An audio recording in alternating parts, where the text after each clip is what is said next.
Double check. All right. I think everyone can hear me. What is going on, everybody? Welcome to another edition of Kaiju Live Chat.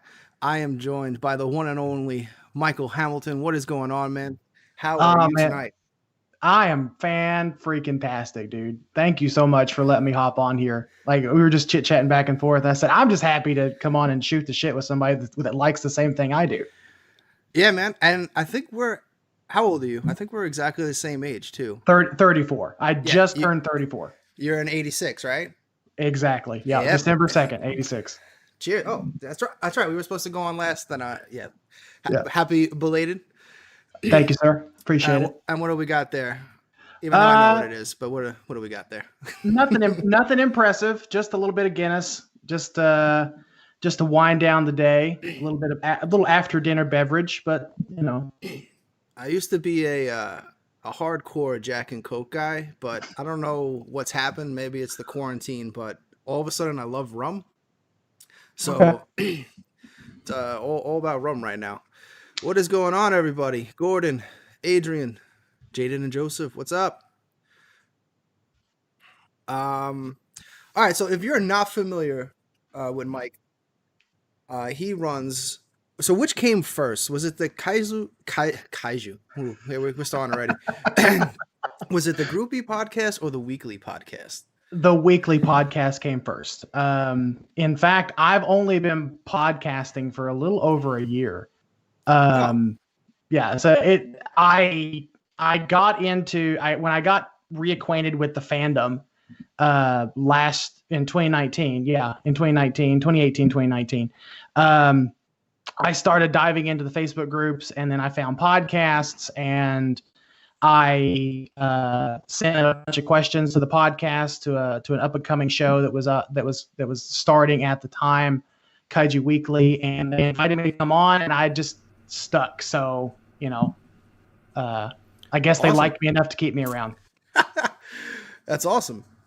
Yeah, I was trying to dive into a couple different episodes to get a feel for this chat, and I have to say, I noted your intro for the Groupie Podcast has a happy moment in it. It does. And I was like, whoa, because I totally bought the rights to that. No, come on, man, you did not. Don't bullshit the people tonight, man. Come on. But an amazing introduction, man. That's some of my favorite show of music by far. Yeah, and your stuff's cool because you guys are breaking down all the movies, which is I personally want to even start doing myself kind of on Twitch, because Twitch lets you watch the movies because they don't care. So that's some content I've been thinking about. But yeah, the podcast is great because when you're just not that I'm driving at the moment, quarantine life, but I love that kind of stuff for the the commutes and all that. And so they're about going on over a year now? Well, let's see. We just celebrated our 1-year anniversary at the end of October. Travis will kill me if I don't remember that, but it's the end of October that we celebrated our 1-year anniversary. And we're already several more episodes in, and I don't think that we're going to be slowing down anytime soon because we've got a schedule out through next year as well. And it's just been a lot of fun because we get to talk about these movies. And one thing that we try to keep in mind is we don't try to take ourselves way too seriously. There are a lot of shows out there who take themselves way too seriously. A lot of them are my friends, and I'll tell them that you guys take yourself way too seriously.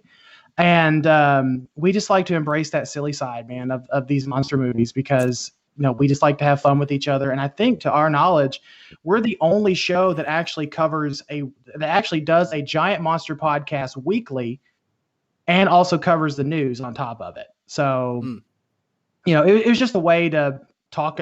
I have a lot of fun with it because it's just a way for me to talk about the movies that I love so much. And then that later spun into my own show and the Kaiju Groupie Podcast, which has the awesome music that you referenced, which is literally just the soundbite of a happy moment from Astro Monster on top of the Mechagodzilla theme song from '74. But that was just a way for me to talk to people that had the same interests as me. So, because, I come from a small town, I was probably the only Godzilla fan growing up in my town. So I didn't have the opportunity to talk to all these people on a daily basis like I do now. And that's what I like to do, is I like to have these conversations with folks. And sometimes we have really like deep, insightful conversation. And sometimes it's just like you and I were doing now. We're just shooting the shit, talking about our mutual love of Godzilla and giant monsters, man. It's just a lot of fun. I have to say, like, when I started, back in March, when I got furloughed and then unfortunately let go a couple months after that, the Kaiju live chats, honestly, the first one was done with Matt Frank, who's a good friend of the show. And honestly, it was like an outlet just to talk, just hang out, like really take your mind off stuff. So, I mean, there was a time where I know people were complaining because we weren't doing the auction show as much, because I kind of just needed it for me, mental night. So the Kaiju live chats really helped me this year, probably more than people realize. It's good stuff. I mean, it's important because now for me personally, I work from home. I work remotely. I've worked remotely for 6 years with the same company now. The agency is based out of St. Louis. I'm an art director by day. And when COVID hit, you're right. It wears on you. Like, I'm a little bit of an introvert. I had to learn to be an extrovert with people, especially doing a podcast. So it does help to have conversations with folks, because it does get really lonely just sitting here at the house all day talking to my cats, because we don't have kids. So I got my animals to talk to, and that's it. Because my wife works at one of the major hospitals here in town. So she and I have been super blessed where we've not had to really sacrifice a whole lot this year. And I know that's not the case for a lot of folks. And so we've tried our best to give back to as many people as we can. And, my way of doing that in a small way, I think, is just to sit down and have conversations with folks that maybe don't have anybody to talk to, especially about the same interests, man. And what I think the one thing I've learned by doing podcasting is we just don't know how the hell to talk to each other. So I think that's the big thing I've learned this whole time, is just like, people want to shit on each other on social media all the time and don't want to take a moment to sit down and talk to somebody. That's the big thing.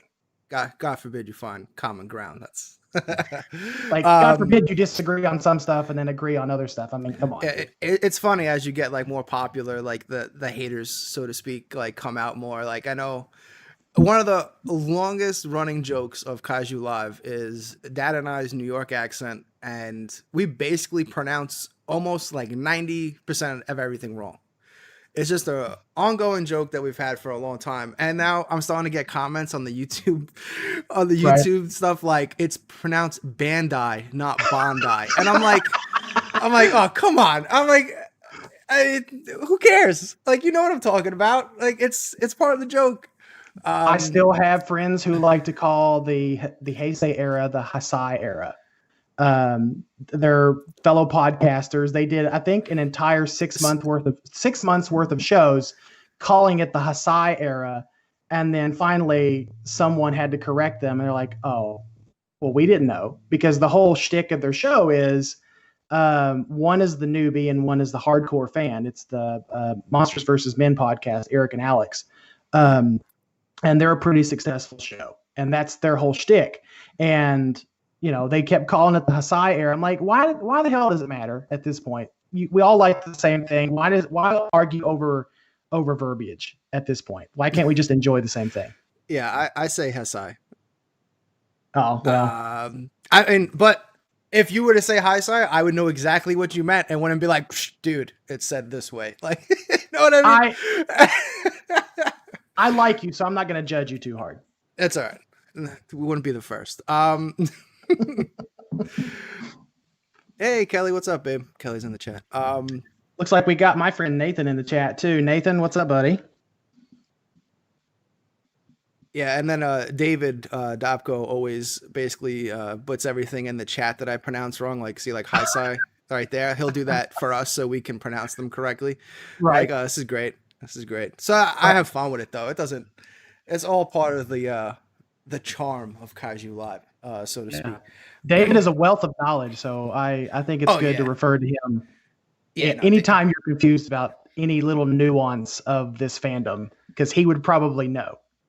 The whole Collectible Monsters group is just fantastic. Like Kyle pretty much pushes me to like make my show better all the time. Like anytime I watch an episode of Collectible Monsters and he has like all this awesome stuff happen, I'm like, all right, now I gotta go back. I gotta tweak the show. I gotta update the toy cam. I gotta do all this stuff because, you know, Kyle's just the man, and I have to try to achieve that level of greatness. Kyle's the OG. All respect to Kyle. Like, yeah, for Kaiju sure. Cast. Yeah, no, he's the best. Then you got Leslie, the whole crew, John over there, Christine. That shout out to Clay. I should just wear my shirt at this point. You should have, because you've been on the show a couple of times. I mean, it's no, I've never been on Collectible Monsters. You've not been on Collectible Monsters? No, I'm always on with Leslie when Leslie does his live discussions. Yeah, I'm part of that panel. I haven't elevated to that kind of status to be on Collectible Monsters yet. Hopefully one day. Hopefully. Yeah, I think Leslie has me on the minor league team with his show, so maybe I'll get the call up one day.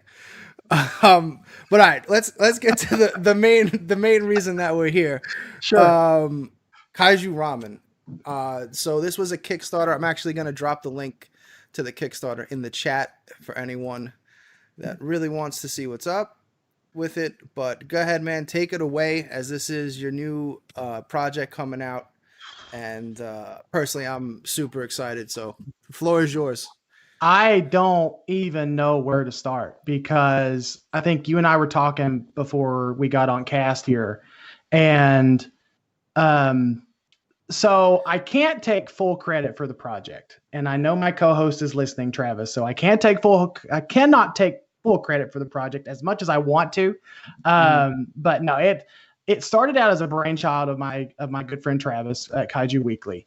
And it came after some conversations that we were having in the fandom about wanting something brand new. Right. It was after the whole G-Fest debacle, and then the controversy with G-Fan. And I'm not going to say that Kaiju Ramen is a rebuke of G-Fan. But I do think that there is room in this fandom for another magazine of its kind. Right. Because, competition, alternatives are always a good thing.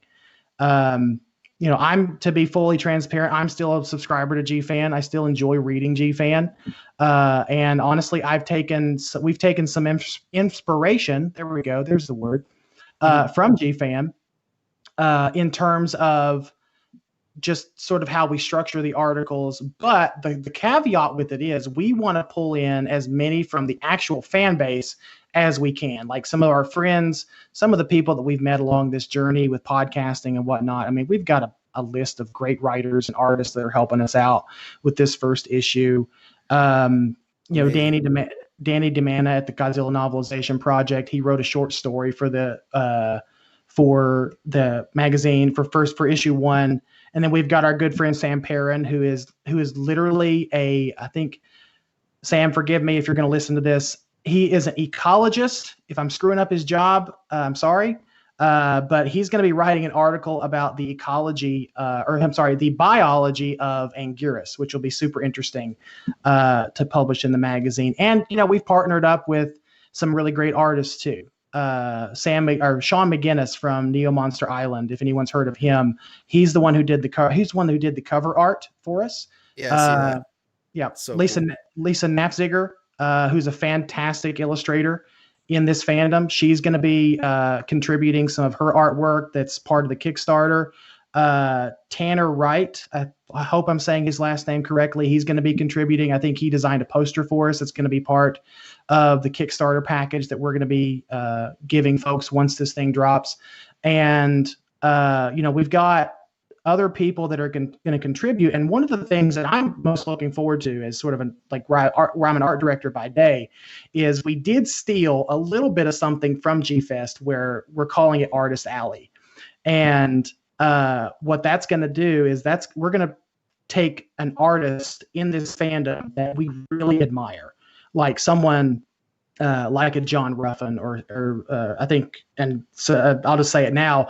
I asked David to be a part of issue number 2 because I really, really love his photography. And so he's going to be a part of our Artist Alley. And it's just a way for us to celebrate the fandom, this genre, and the people in it. Because I think that's the one thing that G-Fan could do better is actually celebrating the people within this fandom and not just rehashing the same old concepts over and over or pulling from the same pool of writers over and over.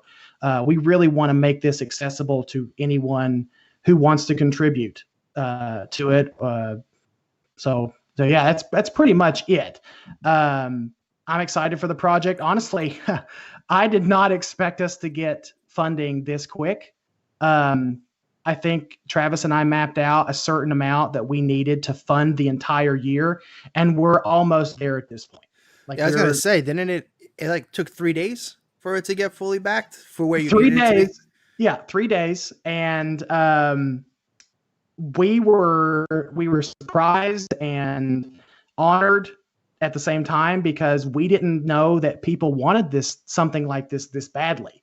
And at first I thought maybe it was just the backlash of like people wanting to hate on G-Fan. But from what I've talked to folks, it's not that. It's like it's genuine excitement at this point for something brand new other than the same old properties over and over, which we can get into this a little bit later about, Kaiju Ramen being the home for something truly unique in the fact that I'm going to have a friend of mine, Henry, that does another podcast that it came from a monster movie. He's writing his own audio drama that's going to be turned into a field guide, all about giant monsters, all original stuff, original story, original creatures, the whole 9 yards. I'm going to publish an interview with him in issue number 1, and then we're going to see where it goes from there. But it's going to be a good time, I think, and I think it's just going to be a good outlet for this fandom to have something that maybe they can call their own and participate in. One of the things that I'm super excited to even see is the pledge that's back the most is people still want the physical copy of the book. Mm-hmm. Yeah. Like, because obviously digital is the way to go in most cases. Mm-hmm. But it was really cool to see that everyone's like, nah, I want the book. Yeah. And it's going to be primarily digital. I know issue 1 there is going to be some physical copies of issue 1 going to be sent out to our backers, but it is primarily going to be digital for the time being until we can get like a good printer worked out and the printing costs and all the things that we need to make this on par, if not better than G-Fan is now. So, and you'll like this, AJ, that issue number 1, when it goes out to our backers, it's going to have its own little Rick sticker. So you'll like that. Nice. That's pretty awesome. Yeah, I absolutely think that there is a window of opportunity right now with the way G-Fan has presented and handled itself as of late, to put it as light as I can. And, it's good to see that there's a really good group of guys behind it. So really excited. I haven't pledged yet. I'm probably going to actually pledge right after this show. Sure. I appreciate it. Maybe I'll do it live. On the show. Even better. But yeah, there is because I was having this conversation with Travis when we were thinking about doing this project, that there is a hole to be filled by something like this, but the idea of putting it together, I will admit, is a little bit overwhelming. I don't know. It's overwhelming in a good way because you know that you're making something that is meaningful to a lot of folks. But now that we've got our funding, it's like, okay, so now we have to work our asses off to really deliver on this thing. And hopefully by the time December is over, because we're not even through, what is this, the 10th of December, 9th of December or something like that. Yeah, We're not even through December yet, and there's still a whole month left. So I don't know. I hope more people pledge to this thing and try to help us out, because ideally we would love nothing more than to get it that 2 years worth of this magazine, go ahead and fund it, so that we can work on these issues and try to support some of the great people within this fandom. the people have spoken. I must do it live. All right. Yeah, that's my friend Nathan at the Monster Island Film Vault. He actually is going to be writing an article in the magazine too. I think his is going to be he's going to be doing an article on King Caesar. In the book. That's my my baby girl Abby's absolute favorite monster. I can't tell you how much it warms me every time she'll be like, I want to watch the puppy. So she wants to watch she wants to see the awakening song to the end of the movie. Like, so I've watched Godzilla vs. Mechagodzilla a ton, and it makes me unbelievably happy. Although there was a very sad moment, because we've had a Bandai King Caesar on one of our shelves for a while, and every time she comes down, she's always like, "Oh, the puppy!" But we actually just sold it last Sunday on the show. Oh no! And she comes down, and she's like, "Where's the puppy go?" And I'm like, "Oh God!" But shout out to JPL. I got the King Caesar Rick D4 reel for her for Christmas. So good job, man. I can't wait to record her reaction when she gets that. Or hopefully she has one. We'll see. But no, it's going to be more King Caesar. More King Caesar, please. We do. I used to not be super high up on King Caesar, honestly. But I will say I came to the revelation the other day that Mechagodzilla 74 might be the perfect Godzilla movie, if you think about it, because it's got pretty much everything you would want for a Godzilla movie. And it used to be, I used to say that Astro Monster was the perfect Godzilla movie, but there's really not a whole, even though the human story is fantastic, there's just not enough monster action for that for me, like to really balance it out, I think. So I don't know. You may feel differently. I can't really disagree, because I love the pacing of Mechagodzilla, and I grew up with all the dubs, so I know I'm usually in the minority with that kind of stuff. Everyone's like, "Oh no, the original," and I'm like, I haven't even seen all of the original like subtitled movies. In fact, I just watched Ghidra the Three-Headed Monster on HBO Max, which is the original, and I was blown away by how different that movie was. I was like, I think I even messaged David. I was like, "Hey man, am I crazy, or is this like one of the most, like, this one's drastically different than the US version?" And he's like, "Oh no, it's really different." Yeah. Like they take a way more, I guess, realistic approach, as realistic as you can get with that plot, I guess is the, but Godzilla vs. Mechagodzilla, I think what really ties it all together is, one, that Godzilla is great. That's, even though it's probably one of the goofier Godzillas, it's still one of the most badass Godzillas. He has that like strange blend of like goofy and badass. And then the soundtrack to that movie is just incredible. Oh yeah, man. Like, that's a soundtrack that you can like work out to, just vibe to. Like, it's just it's got it all. So yeah, I can't disagree. It's definitely in my top 5 for sure. So all right, so let's play that game. So what's your absolute number 1 on your list? Movie? Yes. Oh shit. The cream of the crop. Okay, so I was not prepared for this top 5. Doing it live. Shoot, I'm trying not to take up a bunch of time though. Oh, I'm gonna go ahead and say I know you're gonna hate me, but Godzilla 2000. Oh, all right, all right. The show's over, guys. This is we're just gonna end it on that one. And I'll tell you Oh why. man, I'll tell you why. It's got to. I got nothing. There's no happy moment for me, right? I guess. Okay. Yeah. All right. Um, so this was the first Toho film that I saw in theaters. And I think the reason I put it above so many others is because I have so much nostalgia for it, because my experience with that movie is not only was it my first Toho film in theaters, but I got to watch it in an empty theater all by myself when I was 13 years old. And so that was, as a young Godzilla fan, that was beautiful. And so I love the Godzilla design. I know you're going to fight me on that. That's fine. I love the Godzilla design. I like that. I actually like the character Orga. I think that the data mining, the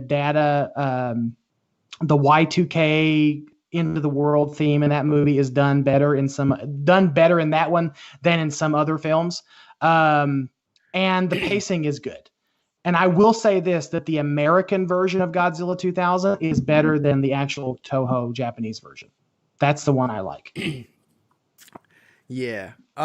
So I get, everyone probably knows my movie theater experience, but I'll keep it. I had your experience, except there was another family with us that was basically laughing their ass off the entire movie. So my experience was not very good at all. My experience was like, wow, everyone thinks Godzilla sucks. It's like, so yeah, not a very happy moment for me with Godzilla 2000. And then I don't hate the suit. It's just, I love the maquette so much. And I'm just so disappointed that Toho keeps teasing us with that design and just doesn't use it. Like Godzilla 2000, Final Wars. Like, it's just like, just use it already. Right. It's gorgeous. I don't get it. What's the problem? If I'm not mistaken, and maybe if David is still in the chat, he could tell us. Was there an actual suit of that made? I don't think there But they was. scrapped it? I remember seeing some really cool promo shots of, but I'm not entirely sure if that was just great shots with the actual model as opposed to a suit. I just know that they pretty much, I think that the director changed and just was like, nah, I'm good. I don't want this. I could be completely wrong, which I usually am. So, So the good thing about the maquette is it resembles a lot of the Heisei Godzilla, because it's got that cat-like face, and it's very spiky. It's very aggressive looking, and I will give you this, that I do think that they stripped it down from the maquette version to what we actually got. I think they did strip it down a little bit too much. I like the fact that this Godzilla does look more reptilian. And I think it was modeled after 62, if I'm not mistaken. Okay. Well, the maquette was also modeled off of 62. Okay. Because like he's like a supercharged, like crazy 62. Okay. But yeah, no, alligator head it just wasn't for me. I mean, to each their own. So I'll ask you, what is the cream of the crop for you, man? And I hope you don't say Space Godzilla, because then the cast then it will be over. No. As much as I enjoy Space Godzilla just because I love Super Godzilla, like I just love the design and the concept of Space Godzilla. The movie is like, it's fine, it's a good background movie. Like, hey, I want to toss up this silly nonsense. But for me, it's always a toss up. But it's between Mothra vs. Godzilla and then Godzilla 84. Those are probably the two movies that had the biggest impressions on me. 64 is my favorite suit by probably a mile. I don't know. It's just the suit I always drew, always just gravitated to. Like when I thought of Godzilla, I thought of 64. And then 84 was just honestly You know, I used to cry when he'd fall in the volcano. It was a very emotional movie for me. And then it also scared the crap out of me, man. Like when you were a kid, like the sea louse was terrifying. That whole scene in the Right. beginning, I was like, yo, this movie's so like that movie just had the most, those two movies had the most impressions on me as a kid and then as an adult. Cause 84, like I don't think they tried to make Shin as badass as 84, but I don't know, man. 84 just has that attitude that I don't think anyone really rivals. I think it's the lip action, man. He's that lip action. You just can't mess with it.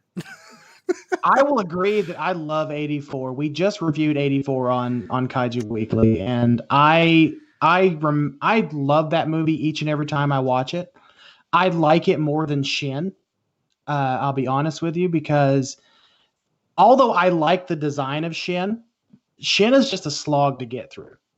But I understand why people love it so much, because it is the closest to 1954 that we've ever gotten. And it stays very true to that nuclear message and that, that world-ending message of the Godzilla franchise. But Shin is just really tough to get through, and I can only watch that one every so often. But I can watch 84 anytime. The only problem I have with 84 is the birds. And I know that a lot of folks are like, well, the birds were unique, and that was a unique concept, and it kind of makes sense because if Godzilla's kind of a dinosaur, it would make sense. I get it, but I just never liked the damn birds, man. I mean, it was just silly to me. I don't know. I'm on the other end of that. I love it because of like just a huge dinosaur kid growing up. Yeah. So I really liked the bird thing. I think it gave him a different dimension that he never really had in any other films. Gave him a little bit more character. But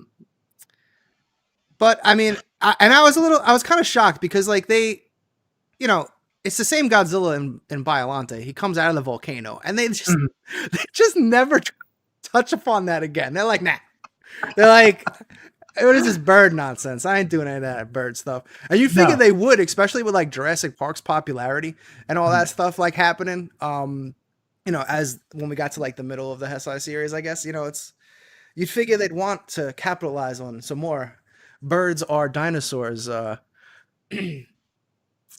Maybe, but I just feel like it made Godzilla look sort of more like a mindless animal than, I just feel like it just made him appear more like just a mindless animal than maybe a glorified instrument of destruction. I really don't know how to explain it other than that, and it's probably not even a good explanation as to why I don't like the birds. But I still love the movie, and I love the suit, and the Sakai 84 is fan-fucking-tastic and should be at least number 2 for figure of the year, in my opinion.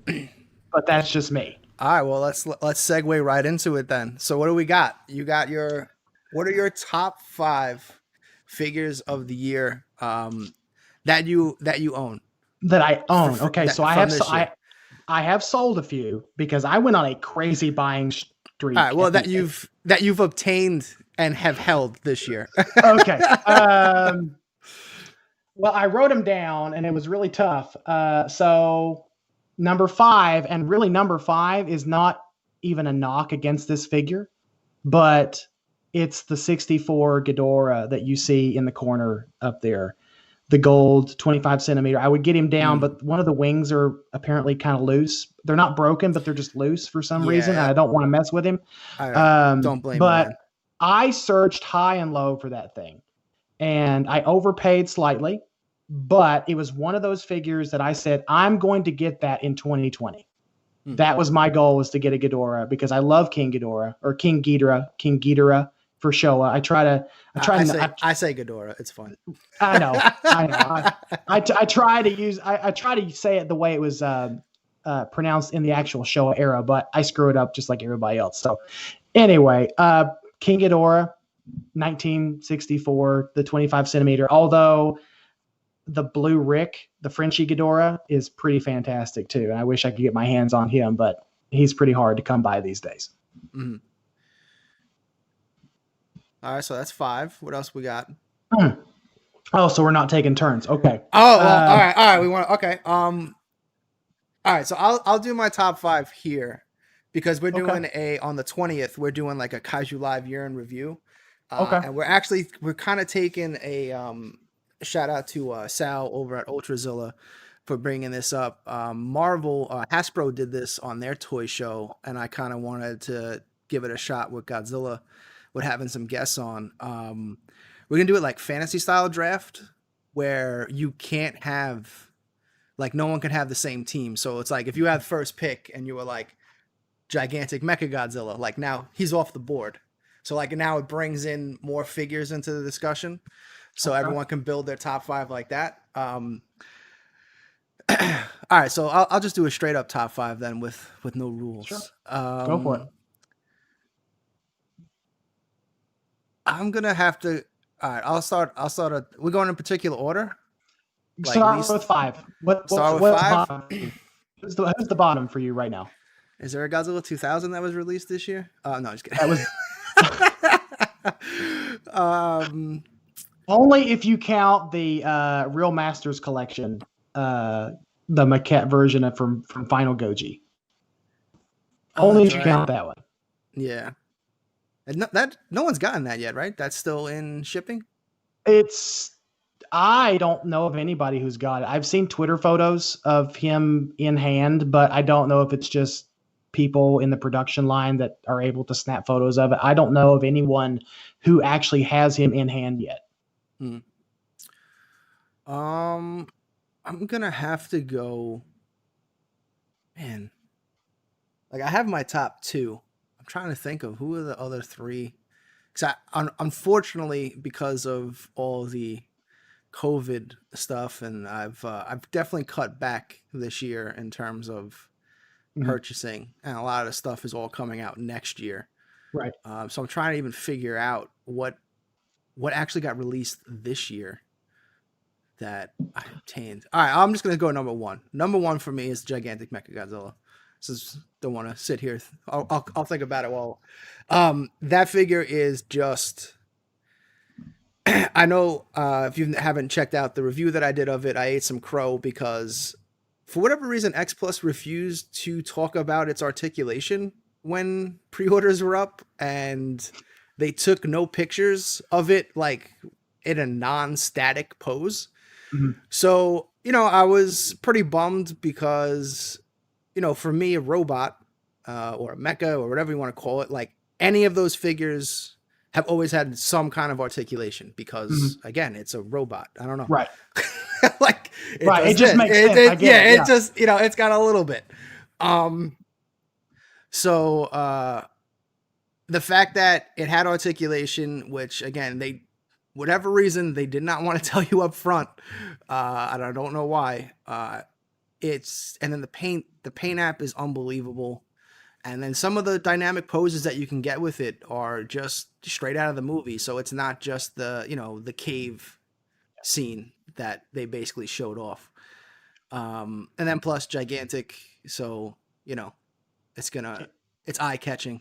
It's funny you said that because I watched your review maybe 2 days because I've been kicking myself ever since that thing came out and I missed out. Because I always wanted it. Mechagodzilla, like I said, is one of my favorite movies of all time, especially in the Showa era. And I've been kicking myself. And so I watched your review of that thing like maybe 2 days. And then all of a sudden, Paul puts him up for sale in the X Plus group. And so I snagged him immediately. I even sold a couple of my Mechagodzilla figures just to make up the cost. I sold the 30 centimeter 75 and the 25 centimeter Rick, the one with the little alien man, the super rare one, simply because I wanted that gigantic 74 because it's beautiful. Yeah, that 25 centimeter, I think, I don't know what it is. That pose with like the legs just makes that figure just incredible. And then obviously it's a beautiful figure. The Rick extra. I wish they'd just give us more of those, man. Tired of light ups, but yes, it like just seeing like cool stuff like that, and it's weird too because like if you look at like early X Plus, all the Ricks for the most part, like they had an accessory. Mhm. the light ups really weren't all that. It was like now it's like every Rick's a light up, Mhm. every single one. You're like, okay, well, The next fad's going to be smoke, because if you remember from Super Festival, the Defo 2019 with the smoke steam coming up out of its mouth, that's the next thing. oh yeah, wow, that's gonna be great. I'm sure there won't be any problems with that. Oh no, no, there are going to be no meltdowns with the electronics whatsoever, and yeah, it's not going to cost double probably what they do now. No, it's going to be fine. It's going to be fine. So what's number 4 on the list? Number 4, I got to give it to my gigantic 62 because I've kept him. I thought about selling him, but I just can't get rid of him because I love that goofy bastard. And you can see that goofy bastard back there behind me. We're getting ready to. Such a great pose. Oh, it is. It's fantastic. And I love 62 anyway. I love 64 more. 64 and 62 I have equal love for, but I think 64 edges it out just because I think 64 is more badass than 62. But I'm really looking forward to when Sakai finally releases his 62 model. And X Plus gets his hands on it. That's what I want the next Sakai to be is a Showa 62 or a Showa 64. It's so weird. As much as I love those suits, I am so done with 62, 64s and shins. Like I want 70s Godzilla, man. I feel like that's the most, those guys just haven't been represented enough. There's a couple figures here or there, but I just need them. So yeah, if it's another 62, it's most likely it's either going to be the Sakai 62 or what is it, the Awakening Shin, right? It's one of those two. I could care less about Shin at this point. I have one Shin in my collection. I'm not even a big Shin fan. I know people are, and that's fine. But I have one. I have the Sakai Shin. I have the Rick that looks fantastic, and that's enough for me because I'm not a big Shin fan. I know everyone's been chasing that purple fin Shin Godzilla from the Godzilla store, and a lot of broken hearts have been seen in the X Plus group lately because this guy, that's like, because I'm just a huge fan of Gigantics, regardless if I really care, like, because this is gonna be a hot take and I'll get ripped apart for this. Like, I don't like the gigantic Burning Godzilla because it doesn't look like Burning Godzilla. Like, to me, that's one of the worst head sculpts. Wait, hang ever. On. 95 or yes. 2019? No, 95. The gigantic Burning Godzilla. Okay. And here's Leslie. Here he is. Unbelievable. Right on cue. I knew it. It's like anytime I say anything, Leslie, it's like his ears ring and he jumps in. But again, it's a figure I won't get rid of because I just love figures of that scale. Right. Going back to the Bandai Super Premiums, the Bronze Godzilla, the GMS series. But the face sculpt on it, like I look at it and I'm like, ooh, that's the worst looking Burning Godzilla I've ever seen. But then you look at like his translucent body and you're like, yeah, he's pretty though. I think the 2019 Burning Godzilla that's coming out soon is butt ugly. I think it looks terrible. Have you seen the thing that's coming from Spiral? Oh, that is beautiful. That is a proper Burning Godzilla. But I mean, I know a lot of people are going to hate me for this, but I think that the Burning Godzilla coming from X Plus is a big orange piece of shit. But that's just me.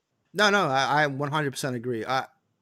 The head sculpt on the Fire Godzilla is just awful. I don't like it.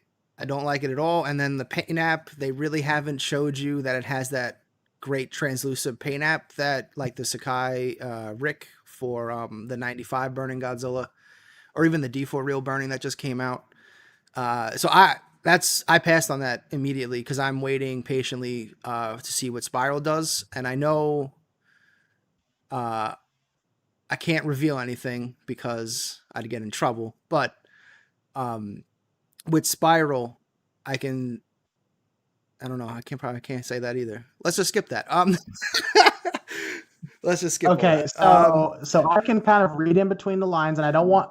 I'm not even gonna say it now because I don't want to get you in trouble. No. Well, I'm doing it too. It's been pushed back a lot because they're still waiting on some stuff from Toho. But when we're going to be doing a Kaiju Lab chat with the guy from Spiral sometime next year to show off more, the Rick version of that thing. And oh boy.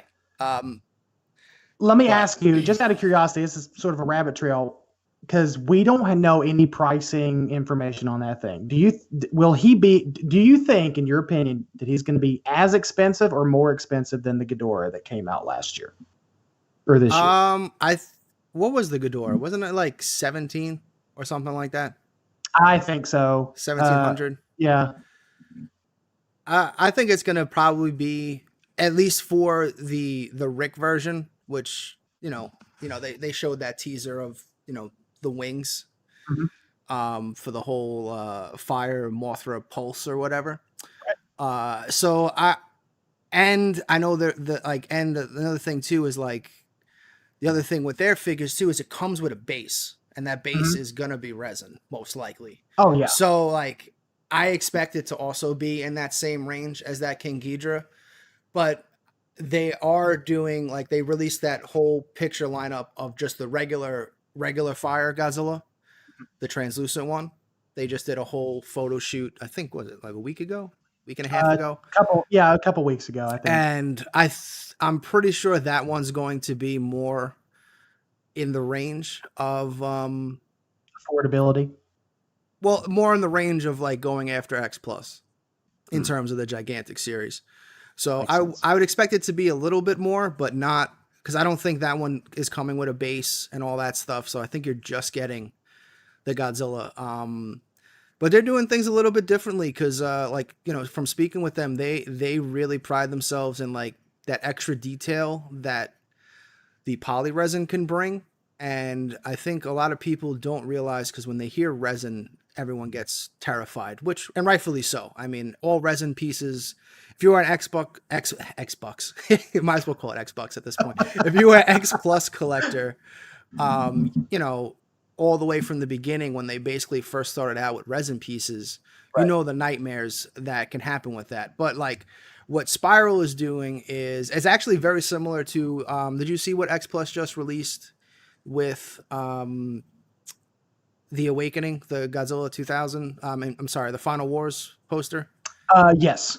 Yeah. So like how they actually highlighted that things were specifically PVC, yes, and it's all obviously, and that's another thing too. Why they release that now and not when it was at pre-order?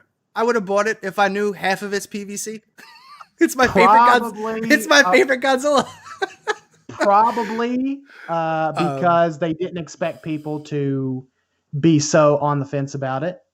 If I had to guess, I don't want to speculate. I don't want to be a Debbie Downer or anything like that, but I don't know if maybe they didn't anticipate people being so critical of it and the materials used. So they wanted to put out something to reassure us that it is going to make it to you safely and in one piece, because that was the main complaint of that thing, is it's so spiky and there's so many really sharp edges that it's going to be almost impossible not to nick that thing. Mm-hmm. So we can hear you. Is he frozen for anybody else? I was looking at the chat on another screen here, and I am frozen. Okay. Hang on. I'll we'll be right. All right. Nope. I just had to restart. It's fine. I just had to turn my video on and off, so we should be good now. All right, sweet. Because I was looking at him like, wait a minute, he's really still. And his mouth's not moving. This has been. I'm a ventriloquist ninja. I can keep still. Where were we? So with Spiral, I know what they're doing is they're really doing something very similar, where they're taking those kind of fears out. But obviously, that material is more expensive, but it's it's kind of a win-win because it's a lot more durable. It's not just this shattering, you look at it and it broke kind of material.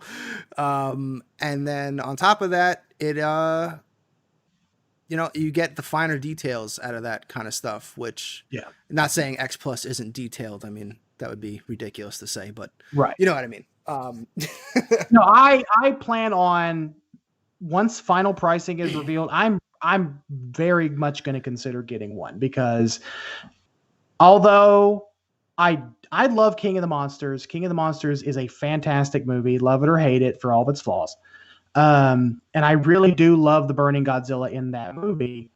I just don't like the X Plus version because there's just something about it, man. I don't know if it's the tiny head and the closed mouth. It just looks so. It just looks off. Let's just say that it just looks off. I gotta say the criticism about the tiny head stuff, I can't really point it at X Plus. It's really just the legendary Godzilla design is bad. I guess is a way like there's so many things about it that I love because from some angles it looks incredible. Mm-hmm. But then from other angles, he has this baby head thing, and I don't know what it is. It's like really hard to pinpoint, but like he looks like, sometimes he just looks like the Goomba from freaking the Super Mario Brothers live action movie. And you're like, what's going on here? And that's, I can't really knock a lot of the, the toy companies that are putting out legendary Godzillas and getting those kind of complaints. And it seems to only happen when his mouth's closed. Whenever his mouth is closed, he has a baby head. And it's just like, if his mouth's not open, I don't know. He just looks ridiculous. I think the original Gigantic that they put out to last year is great. I think, especially the Rick version. Yes, absolutely. That's one of my. I was gonna say that's. See, like I keep these 2 years are like blurred together for me, and it's like, that figure came out last year, so I can't even put him in my top 5. But yeah, that's another complaint that I have with the legendary Godzilla. I hate how there's no contrast to him, and like I can only get figures of him where his spikes are glowing, because I just can't handle that he has no color to him, like at all.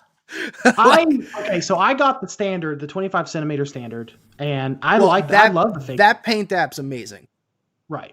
Because it's got that reddish, reddish brown hue to it. It sort of looks like a lot of folks online were calling it the scene, like the aftermath scene when the battle was over, and it's got that red hue on screen. That's what a lot of folks are referring to with it, and I can kind of see it. I honestly wish that it had more reddish paint apps to it. Honestly, I wish they would have pushed those brownish, those coppers and things just a little bit further. But I still love the figure. It's great. It's great detail. I think for a Godzilla taken straight from a CGI model into figure form, I think it looks fantastic. Yeah. Well, the 25 centimeter pose so far that's been released. I mean, again, I really like the spiral pose as well, but the 25 centimeter pose is just amazing. And I'm very excited to see what that it's like. So I got that Fire Godzilla.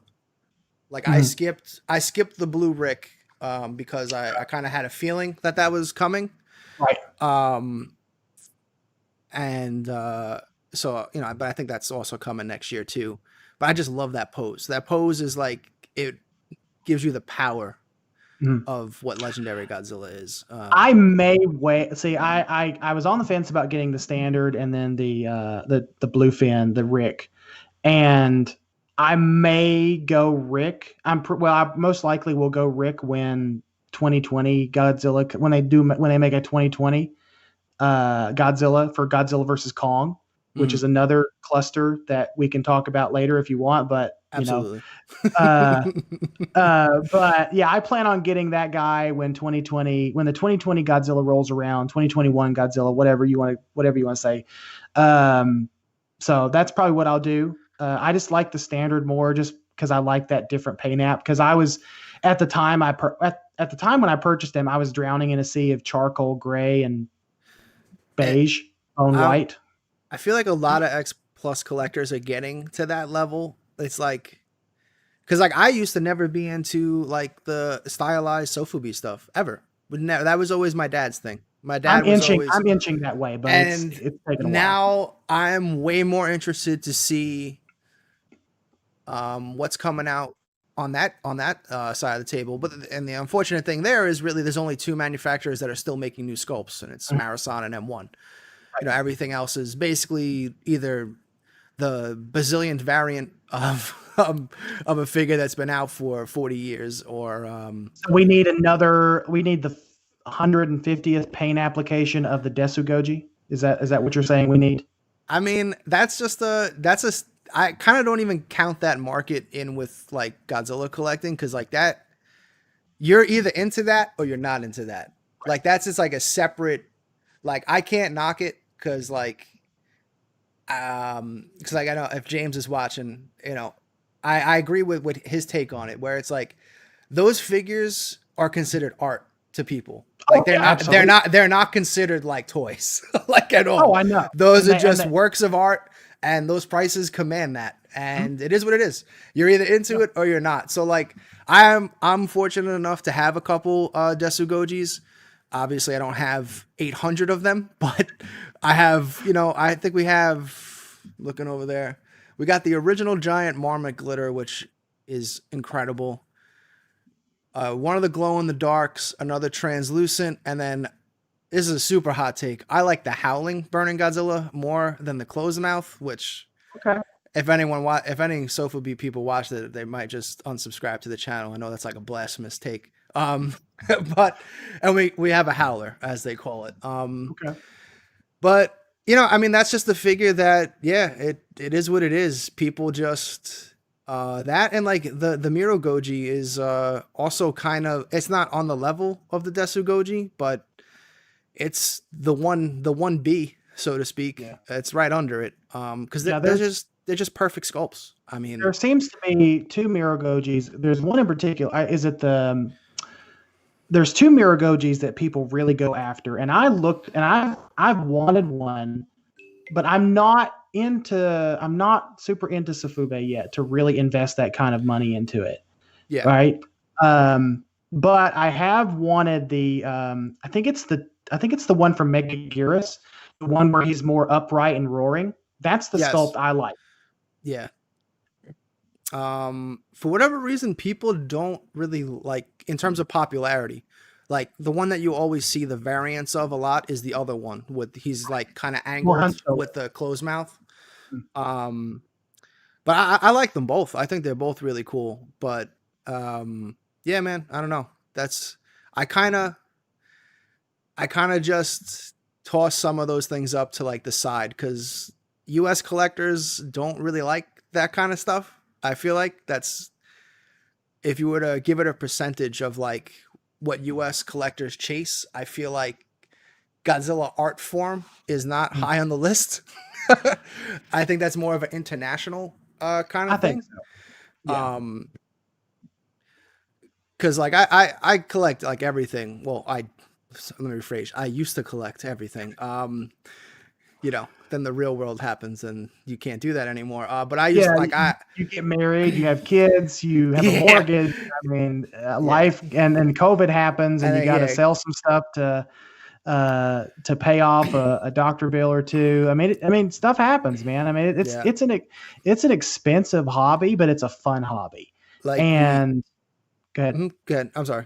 I was just going to say it's an expensive hobby, but it's a fun hobby. And I know a lot of collectors out there look at it as an investment, and it kind of is if you think about it. But, you know, I'm not in this to flip all, like I don't buy things with the mindset I'm going to flip it later. Like to me, that's no fun. Like when I buy something, I want to have it and I want to keep it, unless something else comes along, then I may sell that thing to buy something else, but I'm not going to just flip it immediately for exorbitant amount of prices. Oh yeah, no, it's like we see like on eBay. It's, I mean, like as like an official retail store and all that kind of stuff, like it's so crazy sometimes, because like there's definitely that dark side of the moon, so to speak. Because it's like, for instance, we had the Marmot Audreys. Oh right? Yeah. Now we were, I reached out to Marmot and we brought them in. And, you know, the margins were normal margins and I wanted them to be that way. But then you look at eBay and they're selling for $150 more for what I'm selling them for. And I'm just like, should I have just put these all on eBay? You know what I mean? Like there's that, Right, I get it. that like, you're like, I don't understand. Like, I'm like, but no, I'm not going to do that. But it's a little bit different for you because you're an actual business. You're an actual retail store. No, I know exactly. I would just what I'm destroy coming from is just word of mouth. Like I still adhere to the idea of bro prices, right?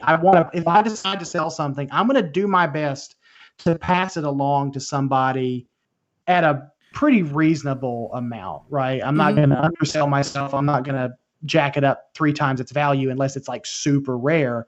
But I think that I operate under the assumption that I think that people deserve the chance to own something they really love. And I don't think that you should have to pay an arm and a leg for stuff. I know that's sort of a controversial topic within the X Plus group because are like, well, you're undervaluing your figure. I was like, well, you know, so maybe I'm just trying to do some guy or girl a favor that's just now getting into the hobby and doesn't have $600 to drop on a figure from 9 years ago or whatever. You know, I'm just trying to help somebody out because I want people to enjoy this hobby as much as I do. But like I said, you're in a different position because you're actually making a living off this stuff. So I get where you're coming from. Well, I mean, the one thing that I've always prided ourselves with Kaiju Live is we try to have very, I guess, bro pricing at starting pricing. Like I try to keep it to where we're making a little bit. And again, like you said, not like here's a Sakai Shin and it's starting bids $1,500. You know what I mean? You know, it's just like, and everyone's like, all right, what's the next toy? You know, but like, you know, you can't, I kind of don't really hate on either side. It's like, it really is completely up to the collector. Like there's, even when people are selling their collection, like when I reach out, cause like, you know, there are times where you know, sometimes there's just prices that you're like, holy crap, you'll never see that price again. So I'll reach out, but I'm completely transparent about it. I'm like, hey, I run Kaiju Live. I don't know if you want this to go to someone that, you know what I mean? Like I completely let people know. Right. I mean, and I like, think that's it's just because, you know, I never want to be that guy where it's like, I bought it and then they see the Kaiju Live post and it's their figure on, like, you know what I mean? It's pretty embarrassing, but like, you know, like those people that literally buy your figure and then don't even have it in hand or are posting your pictures on eBay. Like that stuff is just, those people need to just burn in hell. Like that's just nonsense. That's fucking heresy to me. And speaking of Shin, shout out to JPL for giving me an actual not personal kidney price on a Shin because that's who I got my Shin from. The 30 centimeter. I got him here. The Sakai. Yeah, the Sakai Shin. This is the Rick. I don't know if you can see it because it's a little bit dark in here, but for anyone who's not familiar with this piece of burnt bacon here, that's the Sakai Shin Godzilla, which I was stoked to get him for what I got him for. You know, so thanks, James. Appreciate it. So what are we on? Like number 3? I don't even know, man. I think we're on 3. Go ahead, take it away. What's your third one? People are gonna be like, all right, top 5, and it's like 25 minutes later, and we're still on like 4. Okay, so number 3 out of my purchases this year, surprisingly, is gonna be the original 30 centimeter Burning Godzilla. The original one from like, when did that thing come out? Like 2017 or something like that. I grabbed that one from Paul and I was super excited for it because I actually like that sculpt to a degree, even more than Sakai. I agree that I think the head sculpt is way better. Yeah. Yeah. And I'm a big fan of thicker figures and the original one is extra thick. Yeah. He's a chunky boy, and he puts the glitter goji to shame as far as thickness. I've got them both sitting side by side, and the original 30 centimeter 95 really does command that shelf presence when you walk in here, and I'm seeing just stuff lined up. So even though I love the 93, I don't regret that purchase at all. But there's just something about that original 95 that I love, and it's it's appropriate, I guess, because isn't today the anniversary for Godzilla versus Destroyer? Yeah, I believe it is the 25th, Something like that. Yeah. 25th So, anniversary to when our boy died. and then he was resurrected again. Cheers, cheers Godzilla's, to our boy. Godzilla's Christ figure, right there. There we go. Yeah. I cried in that movie too. Whenever Godzilla dies, I cried. Although I cry more with his interaction with Junior and realizing that Junior's dead than when he actually dies. I don't know, man. Yeah. It hurts my soul. I'm like, oh man, Junior, no. Yeah, he's trying to breathe life into him, and he's it's just horrible. It's yeah. I'm an animal lover, and for some reason, Same. that scene he just hits different. Like I am not ashamed to say that sometimes I love animals more than people most of the time. Absolutely. I love my animals more than people, especially. But don't get me wrong, I like kids too, but I like other people's kids just because we can give them back at the end of the day. Yeah. But no, I like that scene just tears me up each and every time. And like, there's very few. I'm a grown ass man here, about to admit that there's very few Godzilla movies that I cry during, and all for different reasons. Like that scene in particular in Godzilla versus Destroyer is a tearjerker. The resurrection scene at the end is a tearjerker. King of the Monsters, I know people laugh at that. I cried. I cry a little bit during that one, especially the first time I watched it, only because to hear a fully realized Hollywood-style Godzilla with Akira Ifukube's music in the background, that made my 8-year-old self just jump with joy. This is kind of, I guess, a hot take. I feel like if the soundtrack wasn't the sound, like if I can't, what's his name? The guy that did the soundtrack? Bear McCreary. If he didn't do that, and this is one of the things why I think Godzilla, we'll get into this in a second, Godzilla vs. Kong is going to suck. God. If he wasn't the guy that did the soundtrack, and the soundtrack wasn't as incredible as it was, that movie would be looked at completely differently, because the Godzilla is like almost like Bond, where like the music is just tied to that character. So when you see it, especially since, I mean, it wasn't even in 14, they didn't give us Godzilla music. I kind of like the music in that movie, but still, it's like Godzilla has his theme. So when you hear it, and yeah, it's just same way. I didn't cry, but man, the chills were. They were real. Yeah, it was just like, this is it. I don't think it gets better than this. No. Now, okay, so I want to back up a minute and ask you, why do you think Godzilla versus Kong is going to suck? No. Let's not get. We'll get to that. Okay. All right. All right. So that will bring me to my number. I think I'm on 4. I don't know what I'm on. You're on number 3 because I just did 3. You let me go first, so you're actually on number 3 as well. What was my 4th one? Oh shit, I don't even know at this point. I don't even know. All right, yeah, whatever. I'm on 3. It's definitely big shout outs to the Disco Godzilla 93. Okay. That's fair. I also did a review on that figure too. I love it. It's probably some of the best eyes I think X Plus has ever put out in terms of a Godzilla figure. The eyes are just great. I do agree with a lot of people. I wish the glitter was had a little bit more pop to it, especially like if you're an old school. I can't believe I'm saying that's old school now, but I'm one of those guys. If you're a Bandai collector with the Godzilla Forever set and that Disco Godzilla, like the glitter on that is like, if you have them next to each other, it's not even a comparison.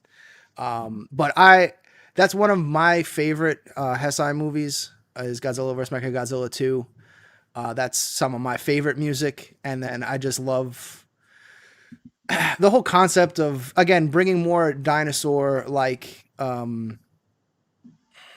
plot to Godzilla with the 2 brains and like, all that kind of stuff. And the Godzilla, baby Godzilla is just like, as a kid, you're like, I want that. Why can't I bring that home? Yeah. And when he gets up and you got all the glitter effect because Fire Rodan helped out his boy, and now he has red breath. That scene forever will just stick out to me. I do love that figure, but I do have to say I agree with you where I don't know why he has such thin legs. He needs those big beefy legs, and he does not have them. I don't know why. I mean, because it's virtually the same chicken suit. legs in the movie too. He does? To be fair, he does a little bit. Yeah, Hasai Godzilla with chicken legs is a brave statement. He has slight. Go back and watch. Go back and look at screen stills and see. He has slightly chicken legs compared to 94 and 95, and even actually I think 92 with Godzilla versus Mothra. He was a thicker boy than even 93 was. I'm being called out right now. Dinosaurs don't have two brains. Well, you don't know that. Well, okay, so it depends on who's calling you out. Because if it's Henry, he actually might not be wrong. It came from a monster movie. That's Henry. Yeah, that's Henry. But I mean, again, I don't even know if it's. I just like that the fact that they were trying to dig into more, like giving Godzilla more character. Same thing with like the birds. It's just an extra little thing to add to him than just like big beast that walks through town. You know. So I always just dig that kind of stuff. Like, and I think that was the first movie to really try to give you more anatomy than. I never really did that in the show, aside from I guess the first one where they're looking at. Oh my god! Maybe an X-ray. I don't know. There was a lot of X-rays. Yeah, there was a lot of X-rays in. Oh man! Oh my god! I'm getting blown up. Hold on a second. This is amazing. I just gotta put this on the screen. Hold on. Oh no. Oh. Okay. Oh my god! So hold on. This is true. This is true. Oh, that's how I feel right now.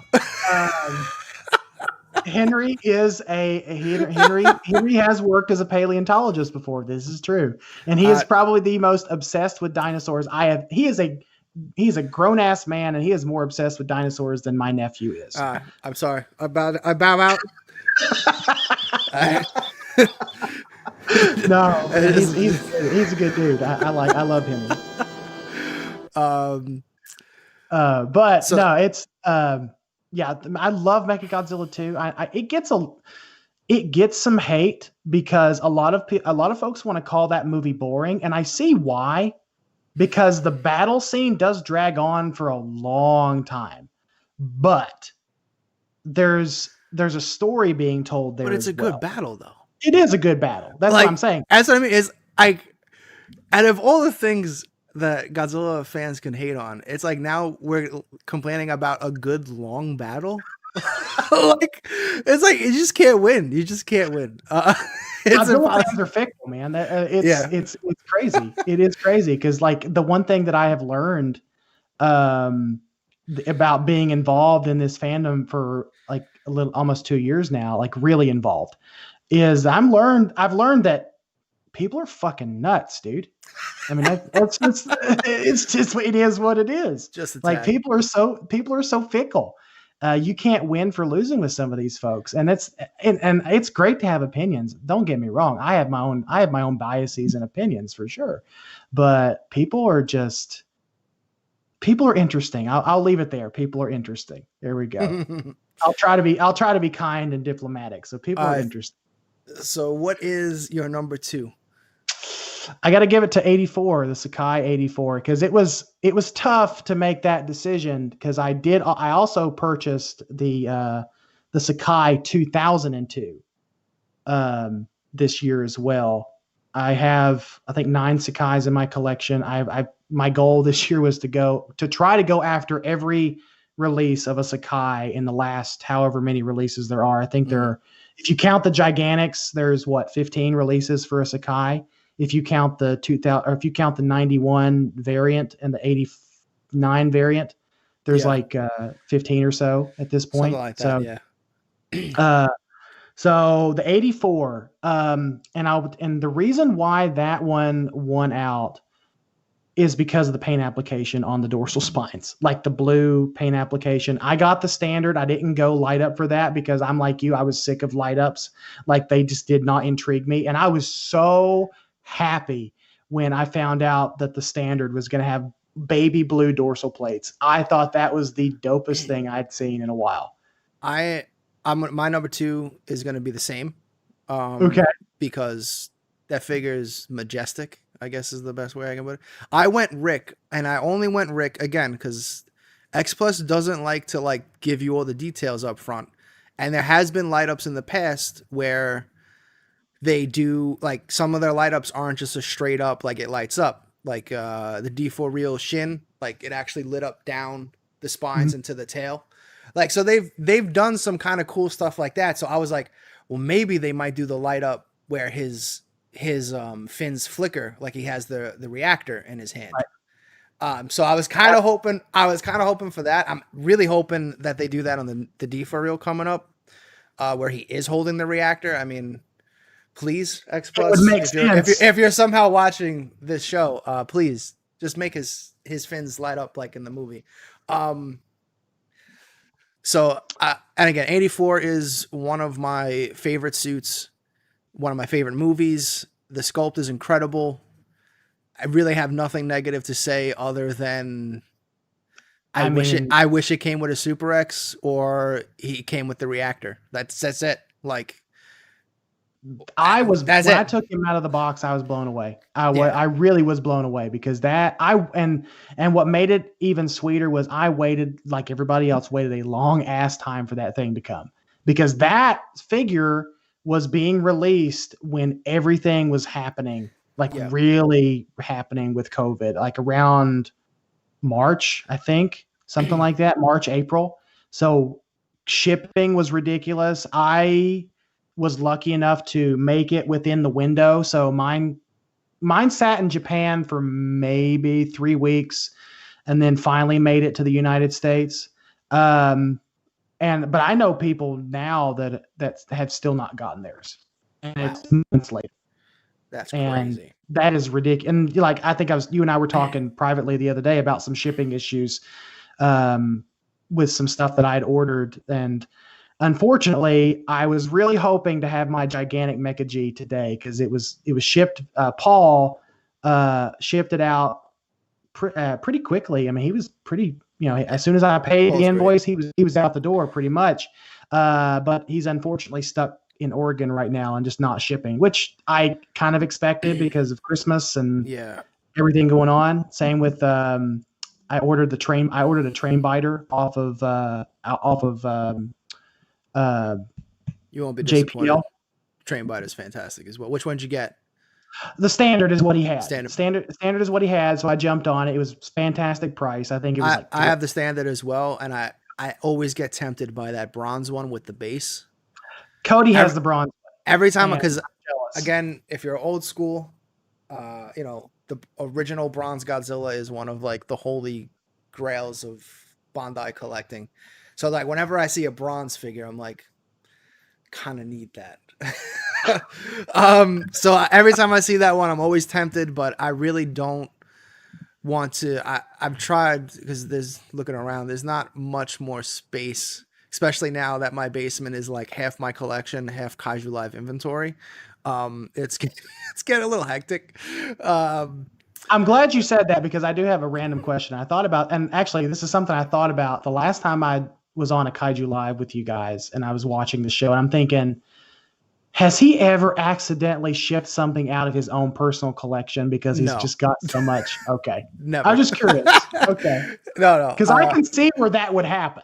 If it was just my dad doing the shipping, then yes. But no, I would never allow that to happen. My dad is like, sometimes I'm like, Dad, what are you doing, man? What are you doing? It's mine, dude. It belongs to me. Dude, when he was doing the show, because like this, the Kaiju Live was like his baby. I didn't come on until like 2 years after he, was doing the show with Noel originally on Facebook. Like I just came on to help, because the production values of the original Kaiju Live. I don't know if you've ever gone back into the Facebook archives. Is it's just them in an unfinished basement, with him just pointing an iPad at him. That's it. That's all it was.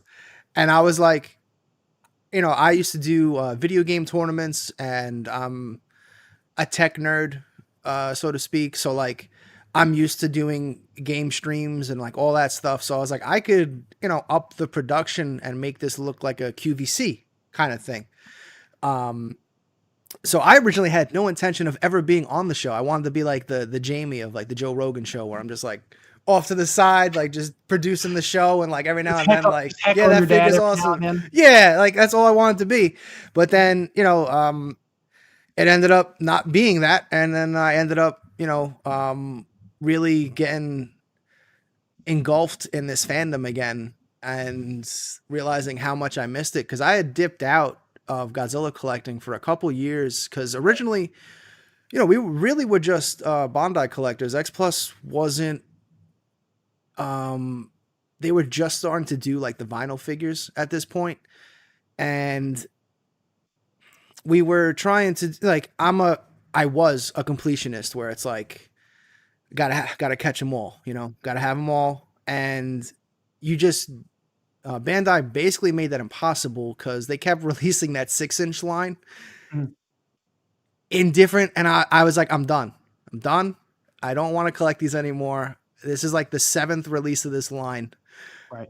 And I can only have so many Space Godzillas with different colors to him. So I started collecting like Hot Toys. I'm also a superhero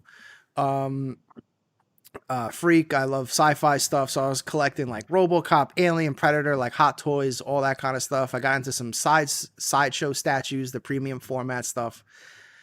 And now I'm back here. I want to get into.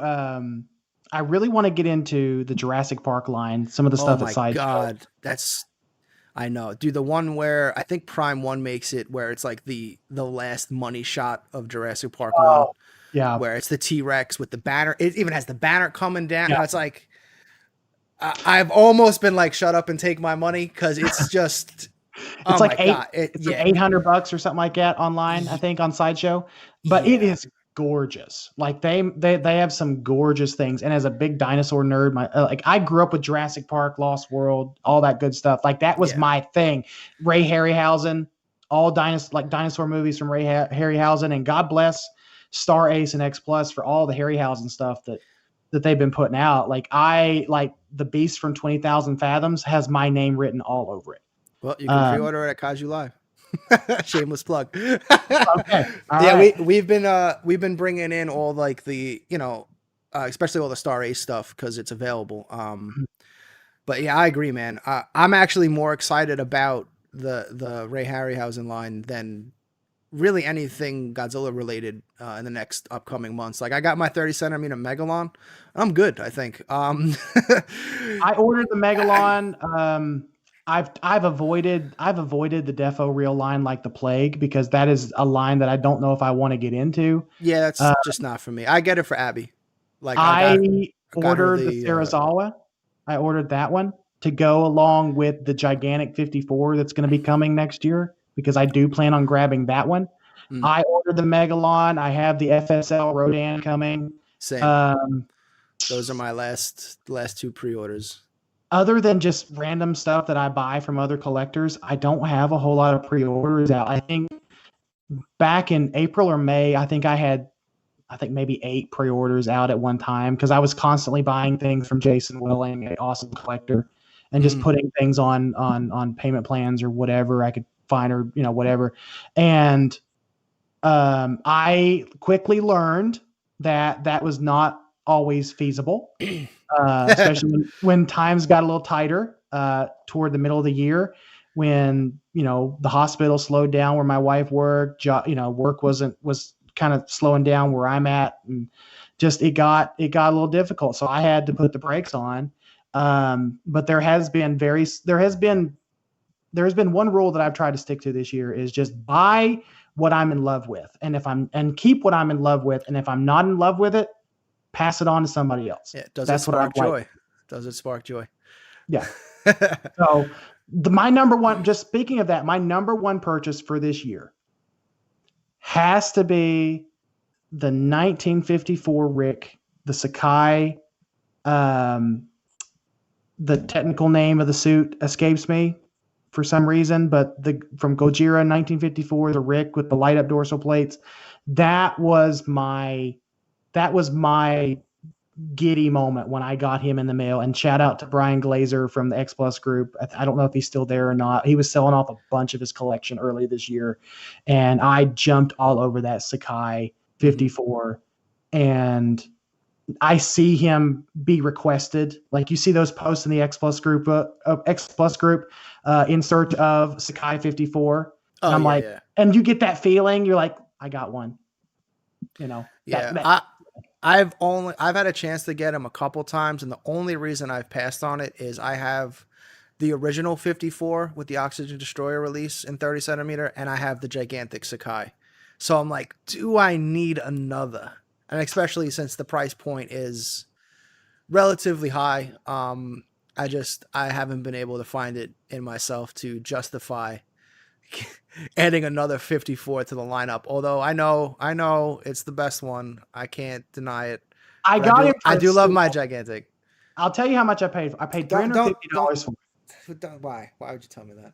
Because I wanted to torture you, man. That's why. I got it because dude was selling it at bro price, and I'm like, I have to have it because it is if you're gonna be a Godzilla collector, you have to have some representation of 1954 in your collection. It's a must. Yes. And I love the 54 suit. And I plan on grabbing the FSL gigantic when it comes. I'm really hoping for a alternate color version though on that, maybe like an actual natural color version similar to what we saw with I think it's the Wonderfest 30 centimeter. Yes. If I'm correct. Mm-hmm. That's what I want. I don't know if I want another black and white. It's X Plus, man. They'll milk it. They're gonna give us two versions of it, no doubt. Right. Yeah, I agree. I hope it's a color scheme thing and not light up. I just honestly give me give people a bigger Oxygen Destroyer or something. I would even take a black and white with an Oxygen Destroyer because I don't have an Oxygen Destroyer in my collection, and I really would. Well, if you count the Sarazawa that I ordered that comes with the Oxygen Destroyer, I guess you could. I've seen some people ask that. I wonder if you can actually take it out of his hands. It would make sense, but I kind of hope you can. I think that would be cool, but we'll see. Because I don't think you can remove the reactor from the 84 or the 84. I don't think you can't. No. And it really wouldn't. But I can see why people would want that, but you'd be left with this pose, and that just doesn't. I don't know. It just doesn't make sense to me on a practical level. Yeah, he becomes like Italian now. He's like, hey. So forget about it. Yeah. So this isn't my number one because I don't even think I had a number 4. So I'm just gonna give my shout out to the Gamera series. I absolutely love the FSL Gamera 65 that came out. Okay. And the Baryugan 30 centimeter is also fantastic. Mm-hmm. But it's just, I love that he's got this like side eye, like looking down, and he goes perfect with Baryugan because he's on the ground. So like when you have him, he just looks like he's looking down on him. And I like the mean. What are we looking at? What do we got? Yeah, there he is. I have the FSL. He's right. Oh there. Yeah. I love the side eye, man. It's fantastic. And then the light up is actually pretty cool because I like that it's like the black and white light up essentially. So it gives it that horror kind of feel to it. Get it done without the light up though. I mean, it's one of those, like, it's a simple light up, so I like it. Like, okay. You know what I mean? Like, it's simple enough. And again, there wasn't like a crazy price difference like they're trying to do with like the gigantic bolt-on, where it's like $150 more. Or the Rodan with the base. The Rodan with the base, the price difference on that's pretty. I couldn't resist it though. I know. Because I could have got the standard, and I was like, but it says Rodan though. I gotta get it. Yeah, I know. I'm so terrible with certain things. I'm just like, well, I have to have that version. Like $50 difference, I can kind of like get into, because again, they're, it's not. These are high end figures to begin with, so like, I know it's ridiculous to say like, what's an extra $50, but when they get the bolt on where it's 150, like I will pass on every every figure known to me. I don't care what it is, unless it comes with like 2 tails, 2 heads, and and 2 different arm sets. Like I am not going anywhere near something with that kind of a difference. I'm assuming you went Rick on the Megalon then. Oh yeah, yes. I have an amazing idea that I'm hope I get to do. Well, I'm 100% doing. I got the Bandai premium Jet Jaguar set, even though I don't really agree with that price at all for that size of a figure. But anyway, that's a whole different topic. I want to create, because I have the 30 centimeter Jet Jaguar, and now you're going to have 2 different flyers. So I want to create the evolution, like him growing and then fighting Megalon. Like I want that to be on my shelf. So, and I feel like you can do that because like if you have a 6-inch figure and now you have this new 8-inch figure, and then I'm sure I have a high grade figure somewhere. You can literally have them, like a 3-inch figure and just have them grow and grow and grow and then fight a Megalon. That's my plan for that whole setup. So I'm really looking forward to those releases. You think they'll ever do a 73 Gigan to go along with him? No. You don't. You think they're just going to leave the 72 and that's it? I think we have a better chance of getting a gigantic Gigan than a new, more to scale 30 centimeter Gigan. Which, I mean, give me a gigantic Gigan. I can't pass on that. The gigantic series is something that I've tried to resist, but I can't. Like I'm getting more and more into the idea once you get one, that's it. It's the bug, man. Because we were doing the Bandai collecting with the super premiums. Yeah, and it's like once you have a figure of that size, like nothing compares to it. You're just like, it's like, oh, look at these little figures we have here. Yeah, I unboxed him one day. I unboxed him in the den. And my wife gets home from work and she looks at it and she says, "Why do you need something that big?" And then she says, "It's your money. You do what you want.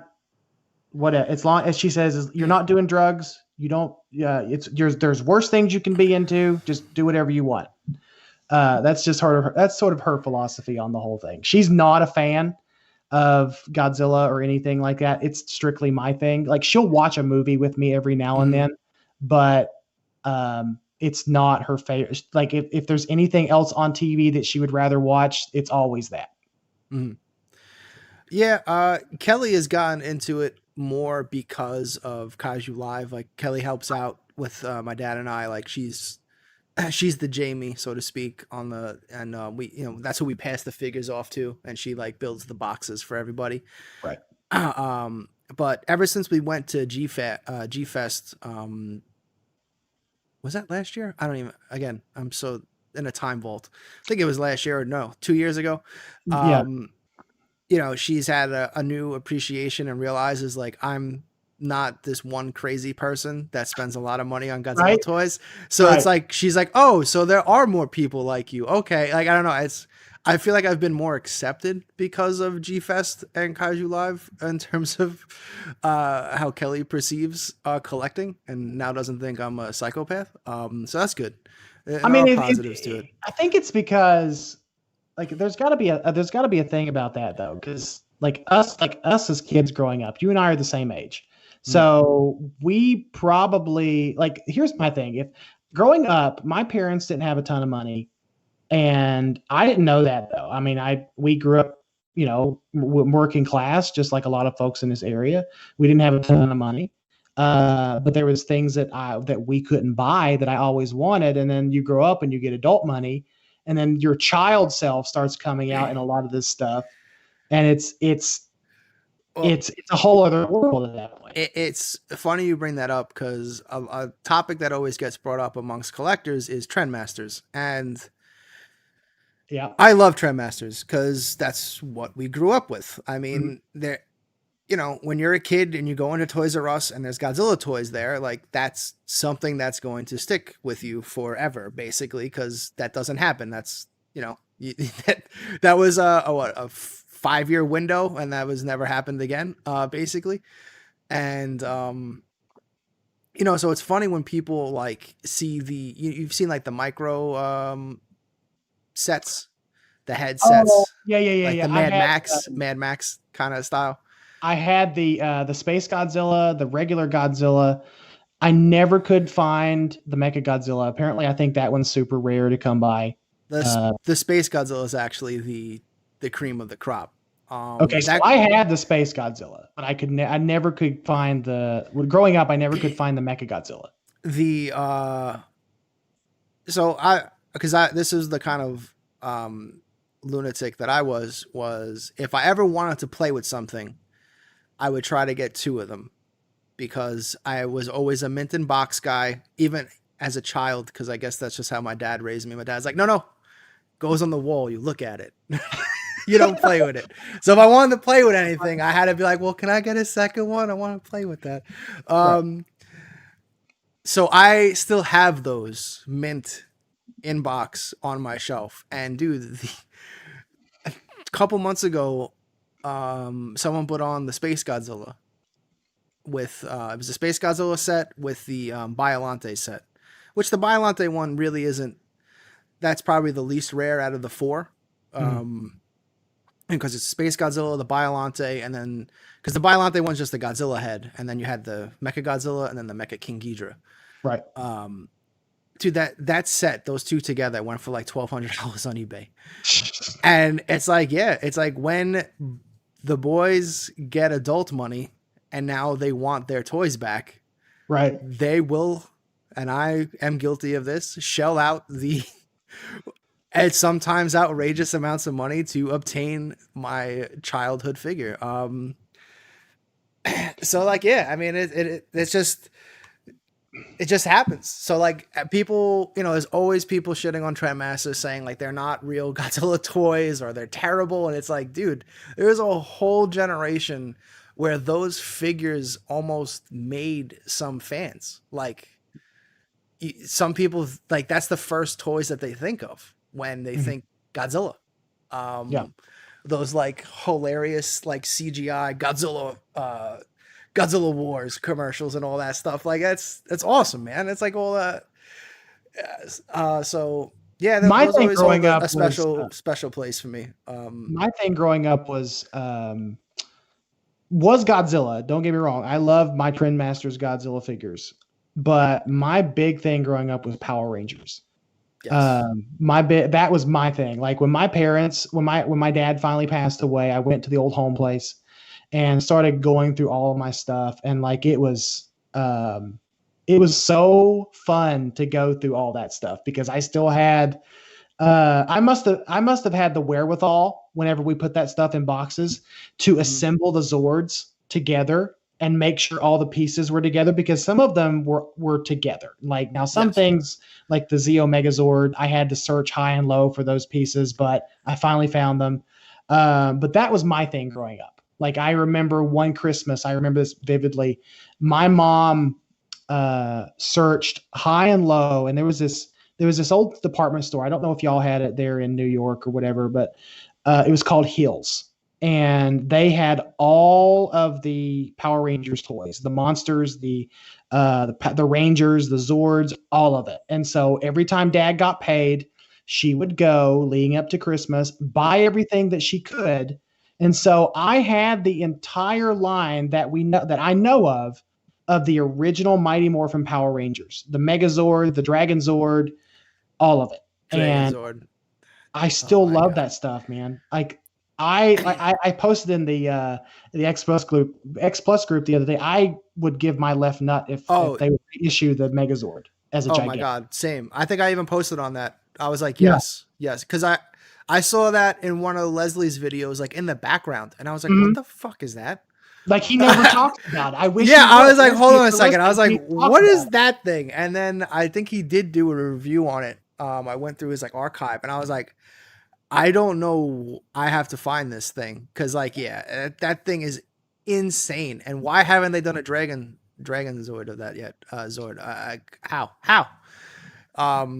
Maybe I've heard from collectors, and I think someone commented on that thread that that it just wasn't anything like that just wasn't profitable enough to do it. I guess I don't know, man. I Well, yeah, mean, that one had a ton of articulation. Like that was like legit. So maybe that there wasn't enough.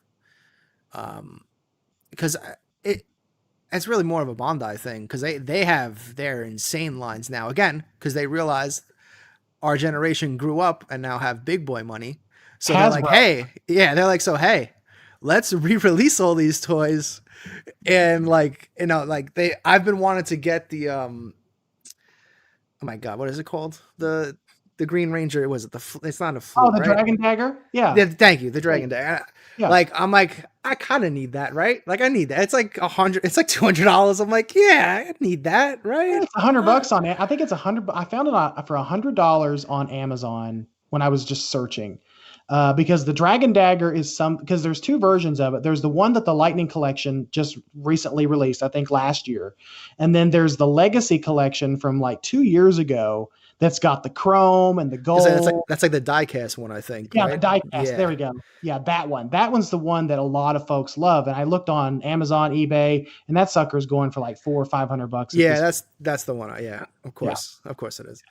But like I was the same. Like for me, it was, Batman, TMNT, Power Rangers, and Godzilla. Those were like I had phases of which one I love more, whatever particular time. Like when it was Batman the animated series on TV, Batman was number one and stuff like that. But when like they I'm were doing right now and rewatching all those old, like I decided like months ago, I was like, you know what? Screw it. I'm going to go back and rewatch Power Rangers from the very beginning and get as far as I can possibly get.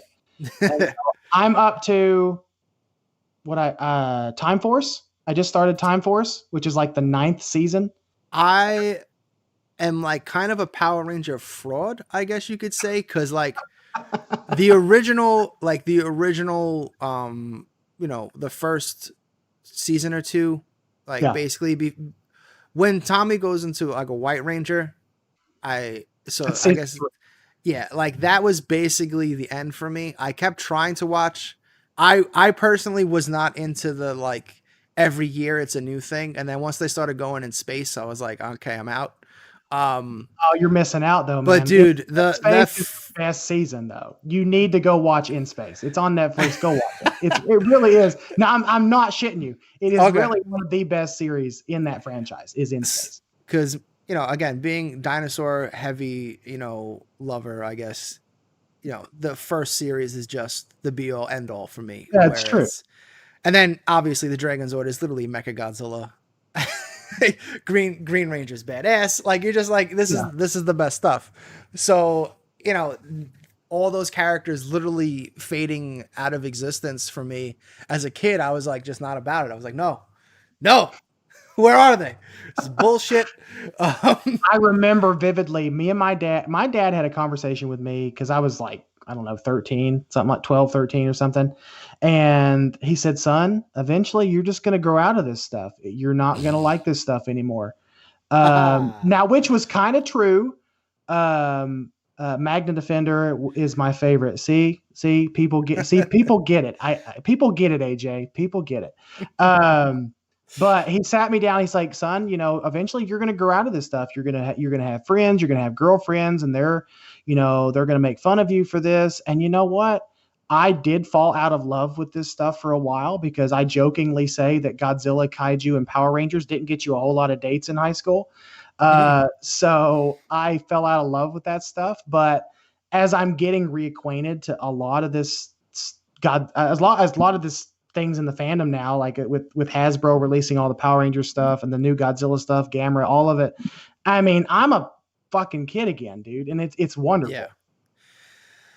Yeah, I mean, I guess that's one of the great things that I had growing up was, my dad was just as big as, he embraced all that stuff. He liked, my dad was a car collector, so he just collecting things was kind of that and trains. So like my dad has a crazy train collection, so he had no problem with me wanting to collect anything. And then the fact that we both just love Godzilla. Like my dad saw Godzilla vs Megalon like in the theaters back in the day and stuff like that. My dad was big into coins and knives and watches were his thing.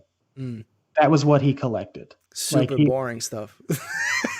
Yeah, kind of, but that was his thing. He had the weirdest hobby too, that he collected clocks. Like he brought a bunch of clocks home from Germany when he was in the service, and from then on he would go to he had this hobby when he retired that he would go to thrift stores and find these old clocks and restore them. Like that was just his thing. And I have a bunch of that stuff. So I have some stuff here at the house. A lot of it is back at the old home place, sitting in an attic.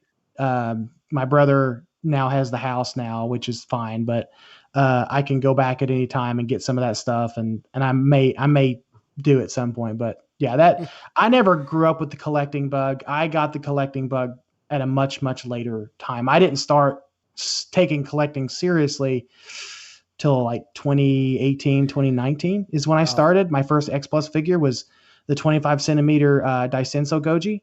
And I got it for pretty much close to retail. I think I paid like 150 for the guy, which is not too bad. I got him secondhand. He's in perfect condition. I mean, and it just kind of spurred that love from there. Like we were just talking, like, big boys with big boy money and getting big boy toys. So yeah, pretty much. So I can't. We're actually almost about to hit the 2-hour mark, which is wow. I think this is gonna be the longest Kaiju live chat in the history. But so before we go though, because I can't believe it's almost 11 o'clock. Let's break down some Godzilla vs Kong. Let's end on that note. All right. We're probably gonna piss. I'm probably gonna piss some people off, but it's all good. It's fine.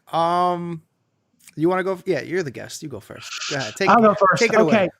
So, what we got at, is it CCPX or whatever the hell that was in Barcelona? Yeah, the 3-second clip that everyone wants to spend an hour analyzing.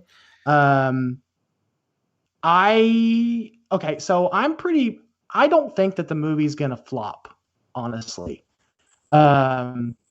The only difference between men and boys is the toy. Yeah, that's true, Nathan. I get it. I don't personally think the movie's going to flop because I think that they're going to try to gear this one towards the normies and the gen audience.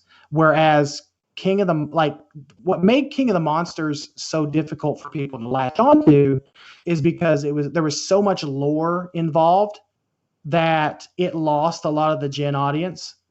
And I think that they're gonna backtrack a little bit and try to make Godzilla vs Kong more geared toward the gen audience, which I was hoping that we would get the original soundtrack from '62, at least in some way, shape, or form. I don't know if we're even going to get that, honestly, because they're probably just from what I'm guessing, and I don't know anything. I'm not an insider. I don't talk to anybody who's an insider.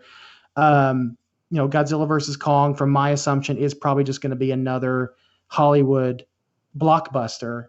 And, we can talk about that part of it, or we can talk about the bullshit that's going on with Legendary and Warner Brothers, them pulling the rug out from under us, which we thought that Godzilla vs Kong was going to get a dual release in theaters and HBO Max. And it turns out that I think it was Legendary only had like 30 minutes notice from Warner Brothers. And so Legendary gets pissed off, sues Warner Brothers, or vice versa. I can't remember how it is now. It's so convoluted now at this point. And now who freaking knows when this movie is going to come out, honestly. Yeah. So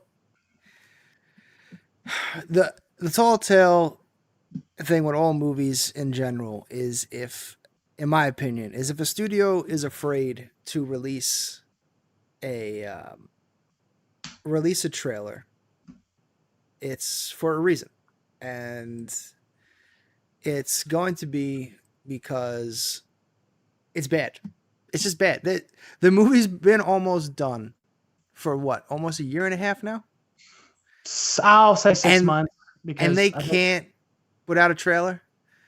It's, to me, that's really alarming, and I don't know why. And I don't want to sound like that guy that's just complaining like, I need a trailer. Oh my God. To me, it's just more a sign of what the movie is going to be. And I don't know if they can't figure out what direction they want to do. Because in my opinion, one of the biggest reasons why King of the Monsters saw such a drop off in terms of box office from 14 is because they advertised 14 as Godzilla is the destroyer of worlds, which is what in my one, that's my favorite version of Godzilla. I'll take that version of Godzilla anytime. Right.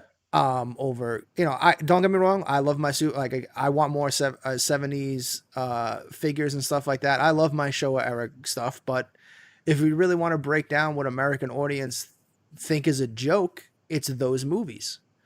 Right. Like that's a big reason why Godzilla is looked at as like the B movie king, is because when people think Godzilla, they think of him sliding on his tail and doing wacky stuff like that. No one thinks like, oh my God, the original is such a masterpiece. Like if you're just talking to like general audiences, obviously not like, fans. So for me, it's just weird that they would. So I feel like that drop off happened to King of the Monsters because superhero Godzilla isn't something that plays here that well. And I feel like they haven't been able to figure out the tone that they want to use, because you have to make someone the bad guy. Someone has to be the bad guy. And I think there's a lot of butting heads. And again, this is all just opinion. I'm not an insider either. I have no idea. I probably just making shit up. But like I feel like there's a lot of butting heads that there are people that want to make Godzilla appear to be the bad guy in the trailers. And then there's the other people that don't, because how they've portrayed him the last two movies. Because that was always my thing that didn't really make sense when they were doing Godzilla vs. Kong, was because you've presented both as Guardians. Like it would be like if you were to do Godzilla vs. Gamera and you didn't have GMK Godzilla versus Guardians of the Universe. Right. Like you can't have Heisei Godzilla versus Guardians of the Universe. They're essentially the same character. Like you need one to be bad. And then, so I feel like that's a big reason they can't figure out the tone of the movie, because they kind of rushed this outline out. And that's it. Like we're just going to kind of get what we get. And another big sign for me that why I think the movie's not going to be good is because, again, one of the most highly regarded things of King of the Monsters is the soundtrack. And then you didn't bring that guy back. And to me, that's just a huge sign of either tone, like they're just tone deaf and they don't realize what fans want. Because you cannot go from having a movie with that amount of classic music that everyone is just absolutely in love with to then give us something different. And like, you know what I mean? Like if those themes aren't in this new movie, the movie's going to be a bust for me. Like, I'm just going to be like, I don't know. I'm willing to if it doesn't give me the themes, I'm going to be pissed. I'm going to be disappointed. But I'm going to look at it sort of the way I looked at 2014, because we didn't get any Ifukube music in 2014, and 2014 is still a good movie. But I get what you're saying, where, you've got these two opposing figures, but they're also technically good guys. And so, honestly, it's probably going to come down to the reason why they fight. And it can either be as simple as... Well, do we want to talk spoilers? I mean, is it even a spoiler at this point? You talk about the shock collar around Kong's neck? If that's... Well, no, that is just, I mean, that's typical. When has Kong never been in an American movie without a collar on? That's true. That's true. Of course he gets kidnapped. America's like, look, he's the eighth wonder of the world. Let's put collars on him. I mean, that's just what we do. We're just idiots. We're like, yeah, of course we can capture this giant thing and put him on display. At least he doesn't have as thick a neck as Godzilla. So that's probably the reason why they just chose Kong. It was just easier. Yeah. Oh, probably. They're like, well, the other one breathes fire, and this one we can probably tranquilize. So, um, but no, I'm talking about like the toy spoilers that revealed the character that's also in the movie. You talking about okay? So are we talking about a mechanized kaiju, or are we Yes, talking about the yes. the snake kaiju that came No, no, out? the mechanized. The mechanized kaiju. Yeah. Okay, So so I like, have a is that even like a spoiler? I mean, I feel like at this point we I should just be figured able to okay, talk about it. I figure at this point people already know Yeah. that spoiler two, three, two, one. Mechagodzilla is probably going to be in this movie in some way, shape, or form. Hopefully, it's not going to be Mechagodzilla City. I know it's not going to be, thank God. But um, The worst thing in existence. I know, I agree. I hate the anime trilogy.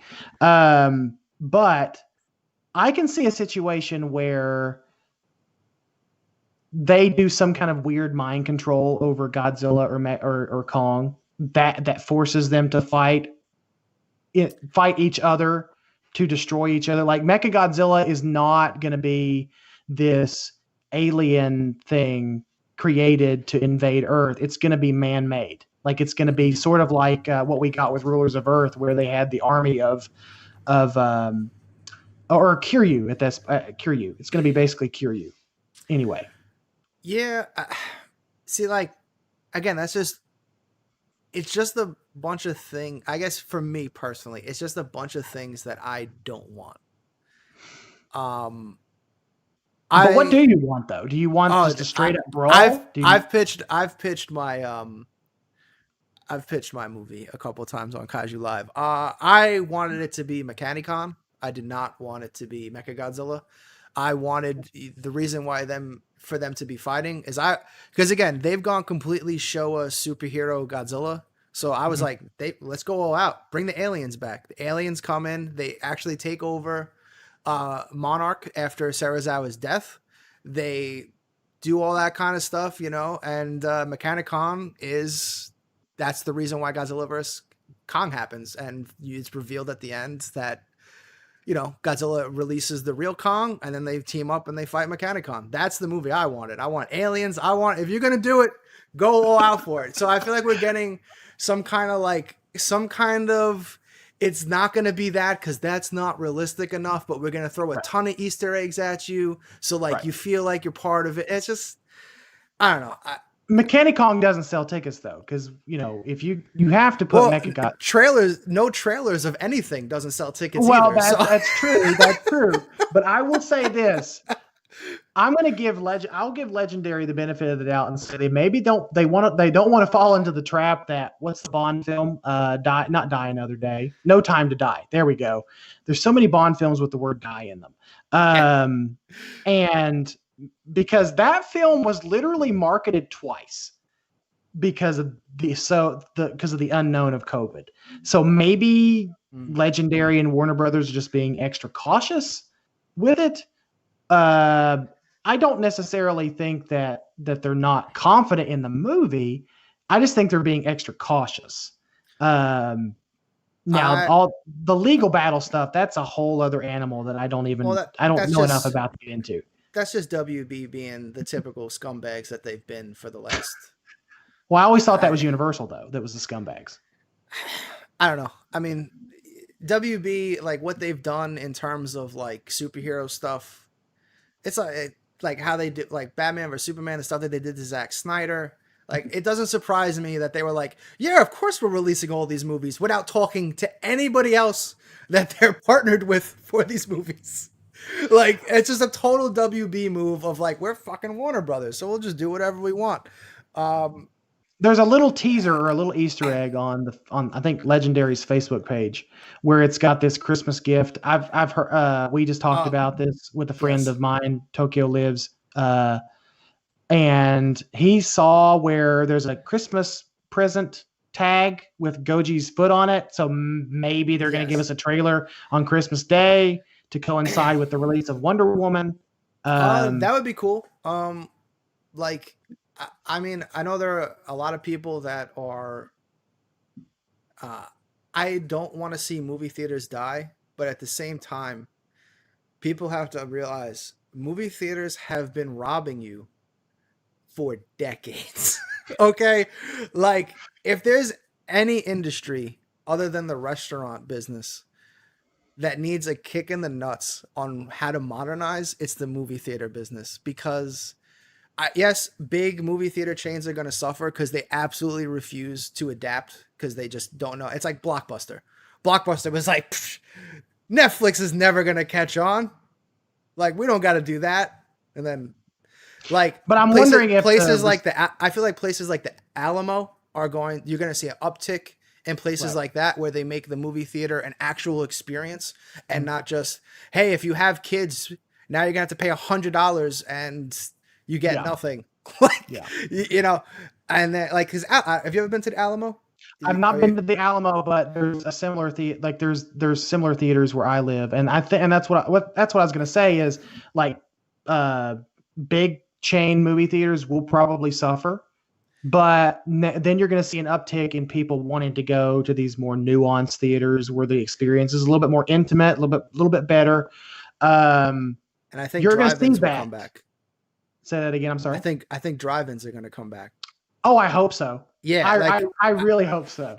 because they've been coming back here. Like we have, because the mall, like the big mall that's around us, is basically, it's not closed down, but obviously it's, no one's going as much as people would. I'm sure they would like. So they actually turn a big portion of the parking lot into a giant drive-in. Mm-hmm. So it's like I feel like that's a big opportunity for drive-ins to come back. And then, if you haven't been to the Alamo, if you have one that's within an hour drive of you, I highly suggest it. They have incredible beer and food, and they don't no one's allowed to bring in kids under 4, I think. Oh, thank God. Yeah, you're not. And if anyone's phone goes off, someone literally comes down and kicks you out immediately. There's no warning. All that stuff is like, so you go to have food, drink, and an amazing movie theater experience. And the stuff that they do for, like, they had Shin Godzilla at the Alamo. So, and I think it was like an hour and a half drive for us. I was like, no, we're going. I don't care. Like, right. Okay. And they do the stuff that they, like, there's no trailers in front of the movies. They do all this stuff for the movie. So it's like they'll like tie in like all these promo things from different stuff. So when we went to see Shin Godzilla, they had all this like old school commercials from like the 70s, like just this huge giant like B-reel footage of all this stuff about Godzilla. So it's like everything that you watch is for that movie is, instead of trailers for other movies, it's just stuff about that movie. Right. We saw the Meg, like because my buddy lives like right by one of the theaters, so like so we saw the Meg there, and it was all about like Jaws and how like Jaws created this, Jaws created the whole like B movie shark movie kind of thing, and like all the spin-offs. So it's like that stuff's fun. Like you get like a little bit of a history lesson before the movie kind of thing. So it's like I really feel like places like the Alamo, and then you'll see a lot more versions like the Alamo popping up because movie theaters were starting to try to do the like monthly pass kind of to compete with like Netflix, where it's like, all right, pay $30 a month and see as many movies as you want, please. My local theater tried that, and I don't know if they're still. I don't even know if they're still doing it now. Yeah.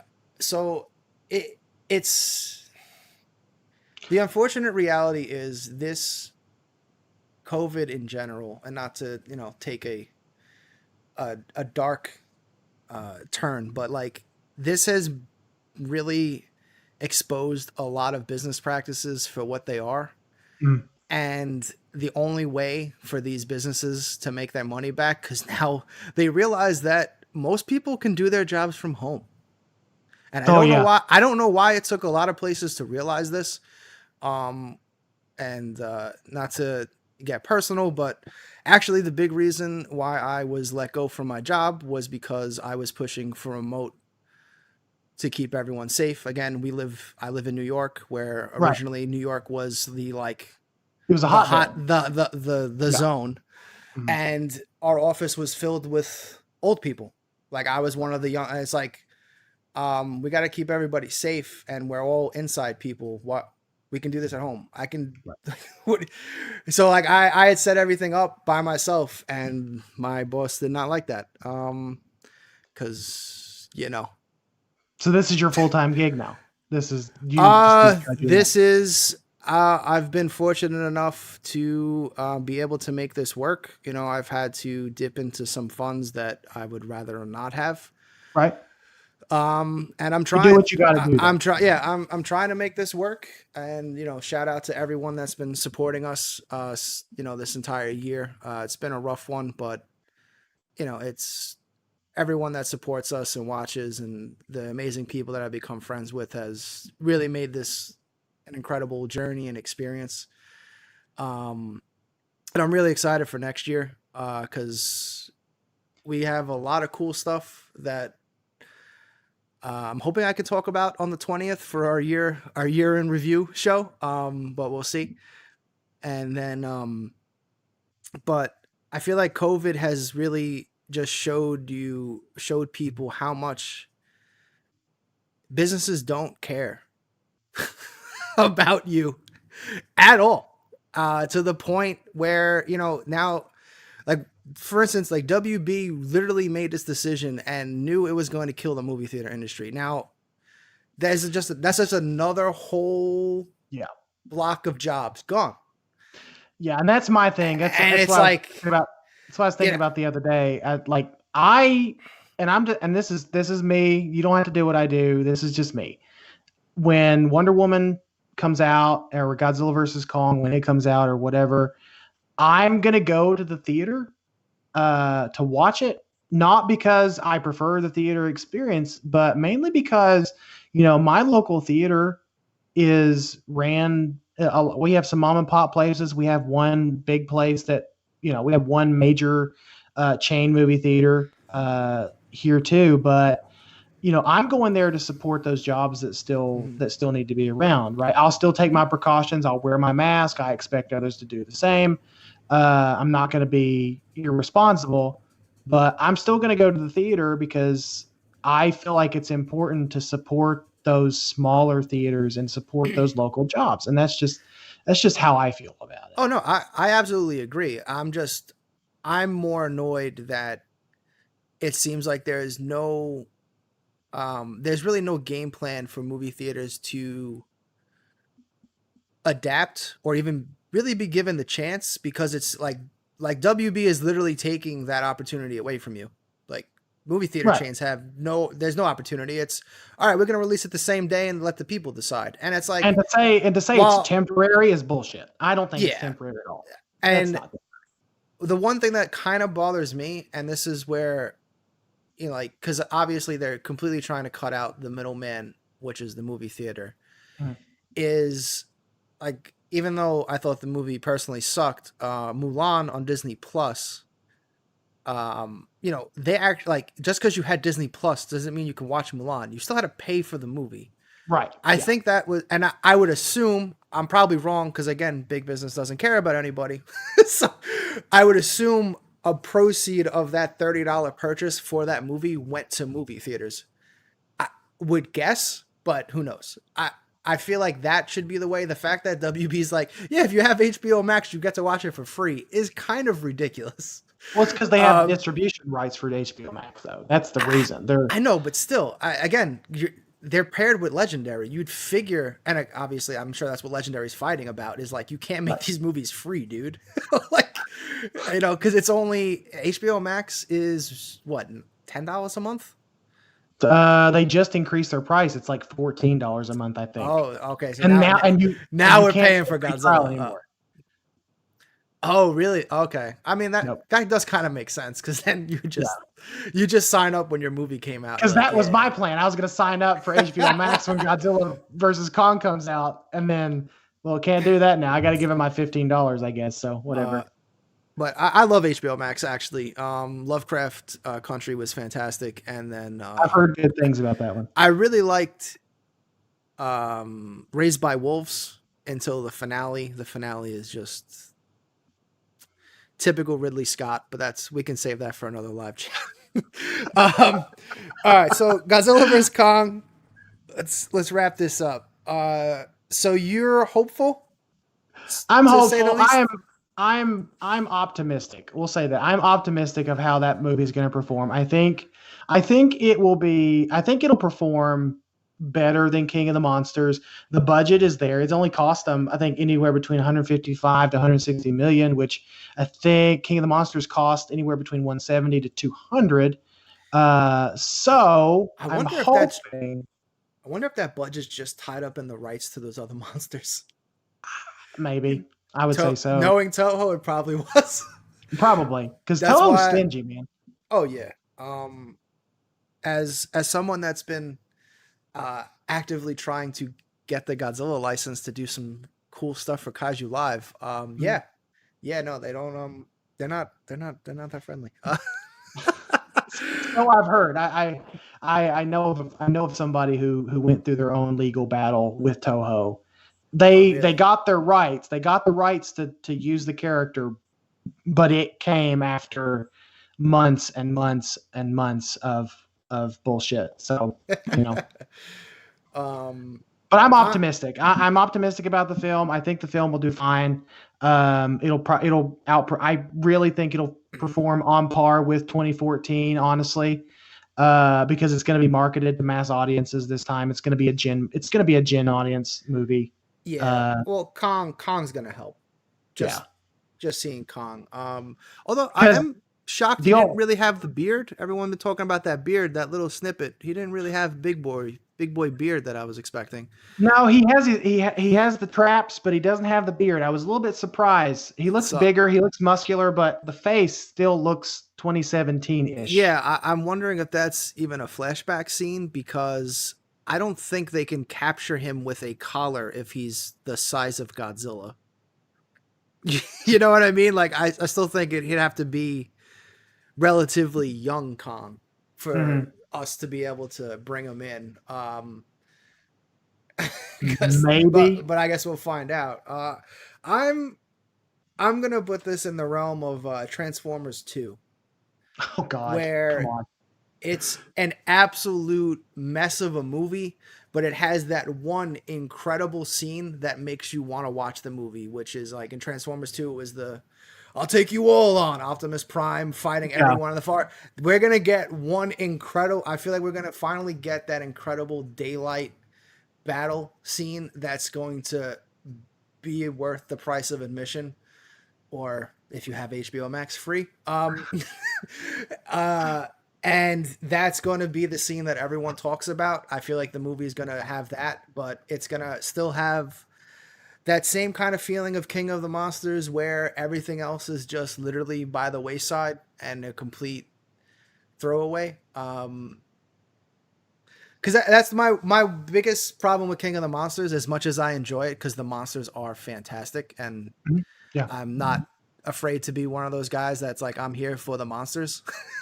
Like, yeah, sure, I love complete movies, absolutely, but how many Godzilla movies are truly complete? If we're being honest, you know what I mean? Like, um, I'm with you, King of the Monsters. I come for the monsters. I tolerate the humans. That's yeah, pretty much where I'm the, at with King of the Monsters. So yeah, I really just hope every character in Godzilla vs Kong is not an exposition character like in King of the Monsters.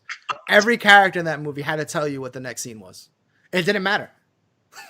Like, they're like, yeah. hey, you don't even talk. What's happening in this scene? Like, you know what I mean? Like, it was, if you had a line in that movie, it was to tell you what was happening in that moment. And that was it. Every character. It's like, I can't take this. How is this happening this long? I think yeah. I can see that. And I just and I'll say this is probably the last thing I'll say about King of the Monsters on this topic. It's just I just feel like that King of the Monsters had to over explain things to the audience. And maybe that was because there was so many Easter eggs and so much nuance and so much lore that they kind of felt like they had to. But I get what you're Mhm. saying. Yeah, I mean, it's weird because like I don't. Have you seen the deleted scenes? I There's been a have. I've seen some so of them. my theory again. This is a complete theory, and I've said this on Kaiju Live a couple times. Is he wanted to make a 3 hour movie, and they told him no. So he just made a super edit for fans. That's literally what I think Doherty did. Because the two deleted scenes have more character development than anything else that happened in the movie. So I felt like he was like, okay, fine. You don't want to have this 3-hour movie that I want to make. Then I'm just going to give the fans what they want. And it's the monsters. And that's what we got. Because it was like, all right, well, if you don't want me to put in all the actual character development scenes, then screw it. I'm going to cut them all. And we're just going to get to Monster Fights Monster. Which is not a bad thing.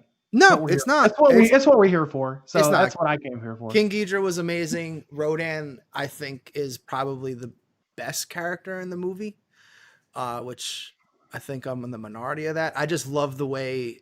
No, the dogfight scene was pretty amazing. Yeah, that scene's incredible, and I feel like he got the most character other than Kevin. Kevin is... he should have won an Emmy. In my opinion, he was robbed. But like Rodan just has a lot of he just has like a lot of like head movement, like little he's just great. The way they animated him and brought him to life was amazing. Mothra to me is the most disappointing. I feel like they didn't do enough with her. I wanted to see, and then giving me 11 running on the street to her house instead of watching Rodan versus Mothra fight. That's probably again why I was gonna start ranting. We said we're gonna wrap it up, but no, I can't. This reminds me of Pacific Rim, where the third act, you're like, oh my god, here we go. We're about to get a battle royale, mechs versus monsters. This is it. This is why I'm here. This movie's been fantastic. And then they're like, no, we got to fight them all one at a time, because that's a fucking masterpiece strategy for really winning the fight. And it's like, so you just watch all these mechs just get annihilated one at a time. And you're just like, what is this? Like, come on. So I felt like that was the same thing in King of the Monsters. We're like, all right, here it is. And they even have that shot too, where it's like, you can see Rodan and Mothra fighting. And it's like when Godzilla runs up to Ghidorah and like kind of like props him up.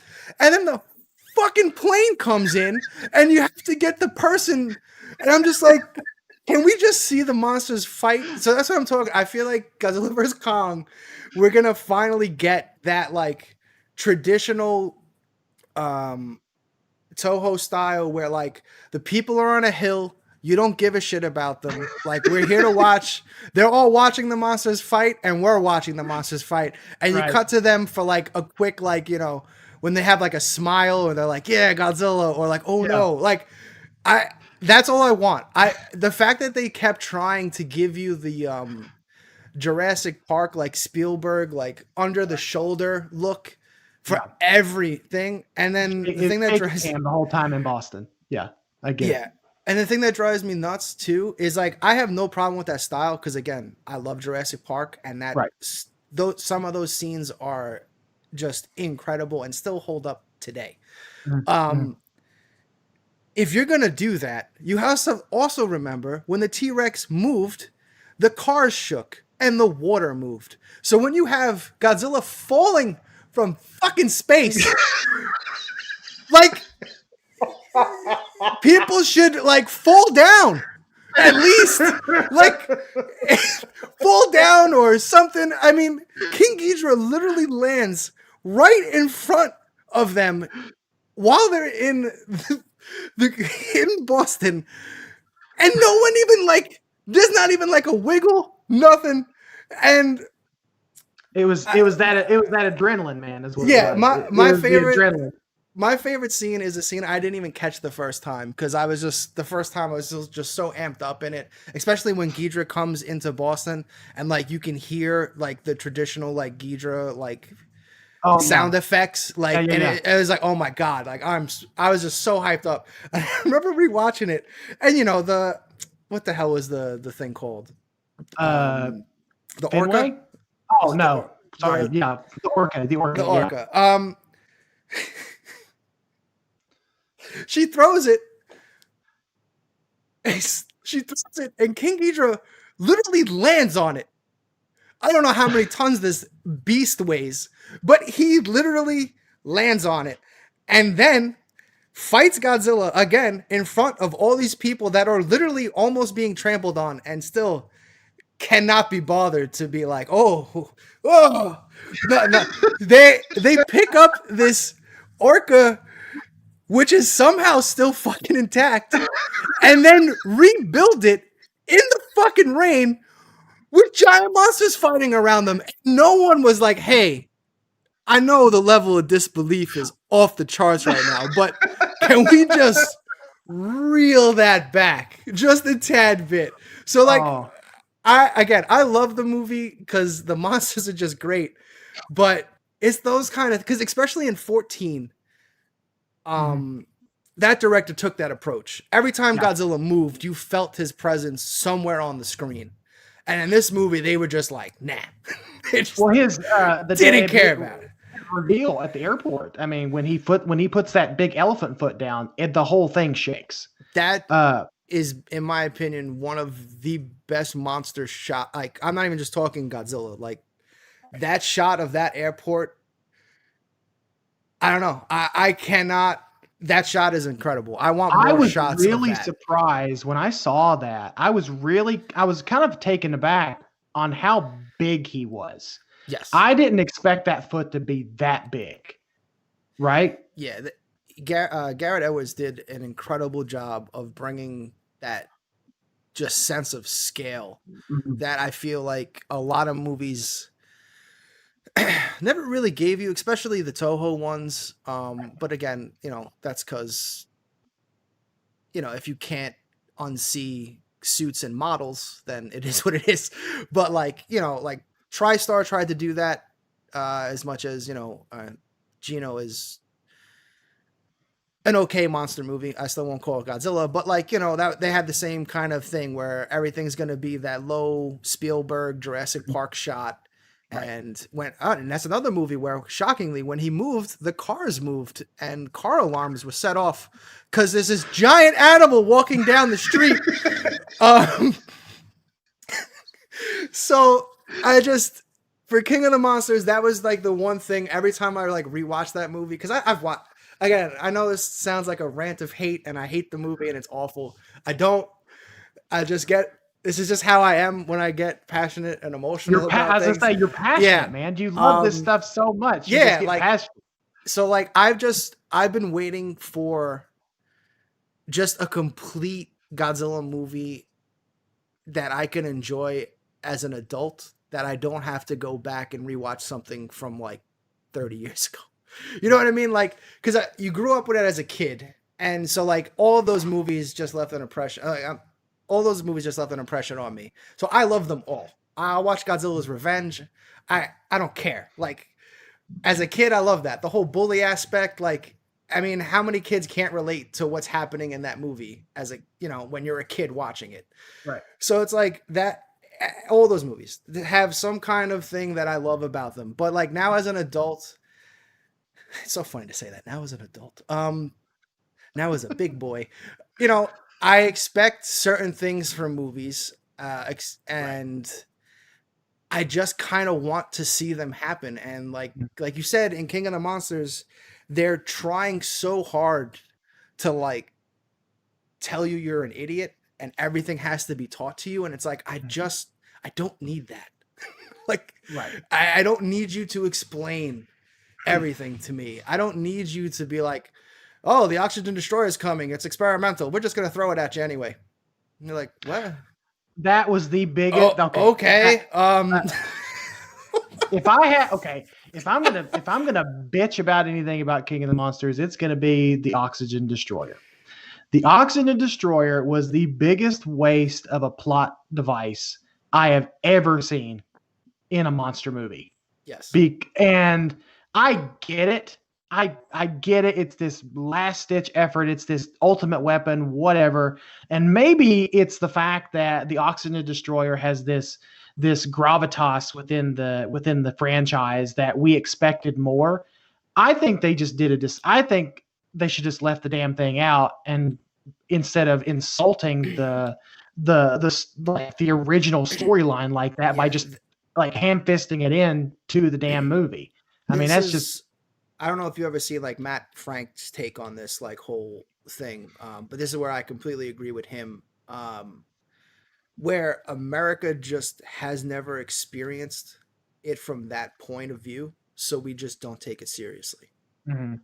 yeah. And that's the only thing, because I mean, if you really want to break down Godzilla, there is no way in hell in any Japanese movie they're going to have a plot line where they meet up with Godzilla and throw a nuke on him to make him bigger. Like, that's just not going to happen. Over here, we're like, hell yeah, fucking, he's a, you know, it's like, just fucking, yeah, he's a big bad boy lizard. He's juiced up now. And it's like, okay. Sarah Holland's got that lizard juiced. Yeah, you know, exactly. Yeah. Like, it's just a total, you know, there's just that, it's just lost in translation because we didn't experience it from that, you know, point of view. Or so, and I get that. Like, that is something. And I love that scene. That's probably my favorite scene in the whole movie is Serizawa's send-off to Godzilla. That scene, the music, seeing the 50, like, I love that they gave him, like, the 54 spikes. Like, when you just see his spikes just up on the, it's just like, this scene is just amazing. Yeah. But, you know, if you really dig deeper, especially since they just hit him with the oxygen destroyer and all that, you're like, this is kind of a slap in the face to Godzilla. It's kind of insulting, right? Yeah, it's like, this is not... okay. It's okay, and this really will be the last thing I say on it because we're almost 3 hours in. Even though we've had a blast, but yeah, dude, it feels like it's been like 20 minutes. But right. How many people have stuck around? Let's see what we got. Yeah, we're at 10 people still here. Hey, thank you so much for watching us. Well, rant, and then I was definitely just raving for a solid 15 minutes there. I don't even know. I blacked out. So go ahead. Go ahead. What do you got? I honestly, I forgot what I was even going to say. Honestly, it was probably going to be something along the lines of, I just think that, like you said, these movies, when they come to a Western audience, get sort of lost in translation because we don't know. It's really difficult, and this is something I was actually talking with somebody about this today. It's really difficult for us as Westerners to fully understand these movies from an Eastern perspective because there's so much of the nuclear message ingrained in these films, at least in the old films, that it's just really hard for us to wrap our minds around. And then you get King of the Monsters, which is a very westernized Godzilla movie, and we're just throwing the oxygen. They're like, it's like they picked up a book one day of Godzilla lore, and they're like, oh, what is this oxygen destroyer thing? That sounds cool. Let's just throw that in the movie, and because it sounds awesome. At least it killed a lot of fish. I appreciated that. Yeah. That's a lot of fish. That's exactly what I was. Oh God, dude! I said that exact line to David, and he did not appreciate that. I jumped on as when it was the Mothra versus Godzilla discussion, and he was like, "Yeah," because I always just, for me, that movie is Godzilla wakes up, sees egg, and he's hungry. Like, that's it. Like, his entire motivation in that movie is, I need breakfast. So he's like, well, yeah, we never really seen Godzilla eat. And I was like, well, that's a lot of fish. And because he hates that movie so much, he was not happy that I threw that line out there. But that's another thing too, that I really wish we would have saw more of, because it's such an incredible, I love the reiteration that they did with Ghidorah, where like, he's basically trying to like terraform the planet and can literally do whatever. Like, that's such a cool idea. Yeah. I really wish they would have played more into that, because like the visuals of him coming, to Washington.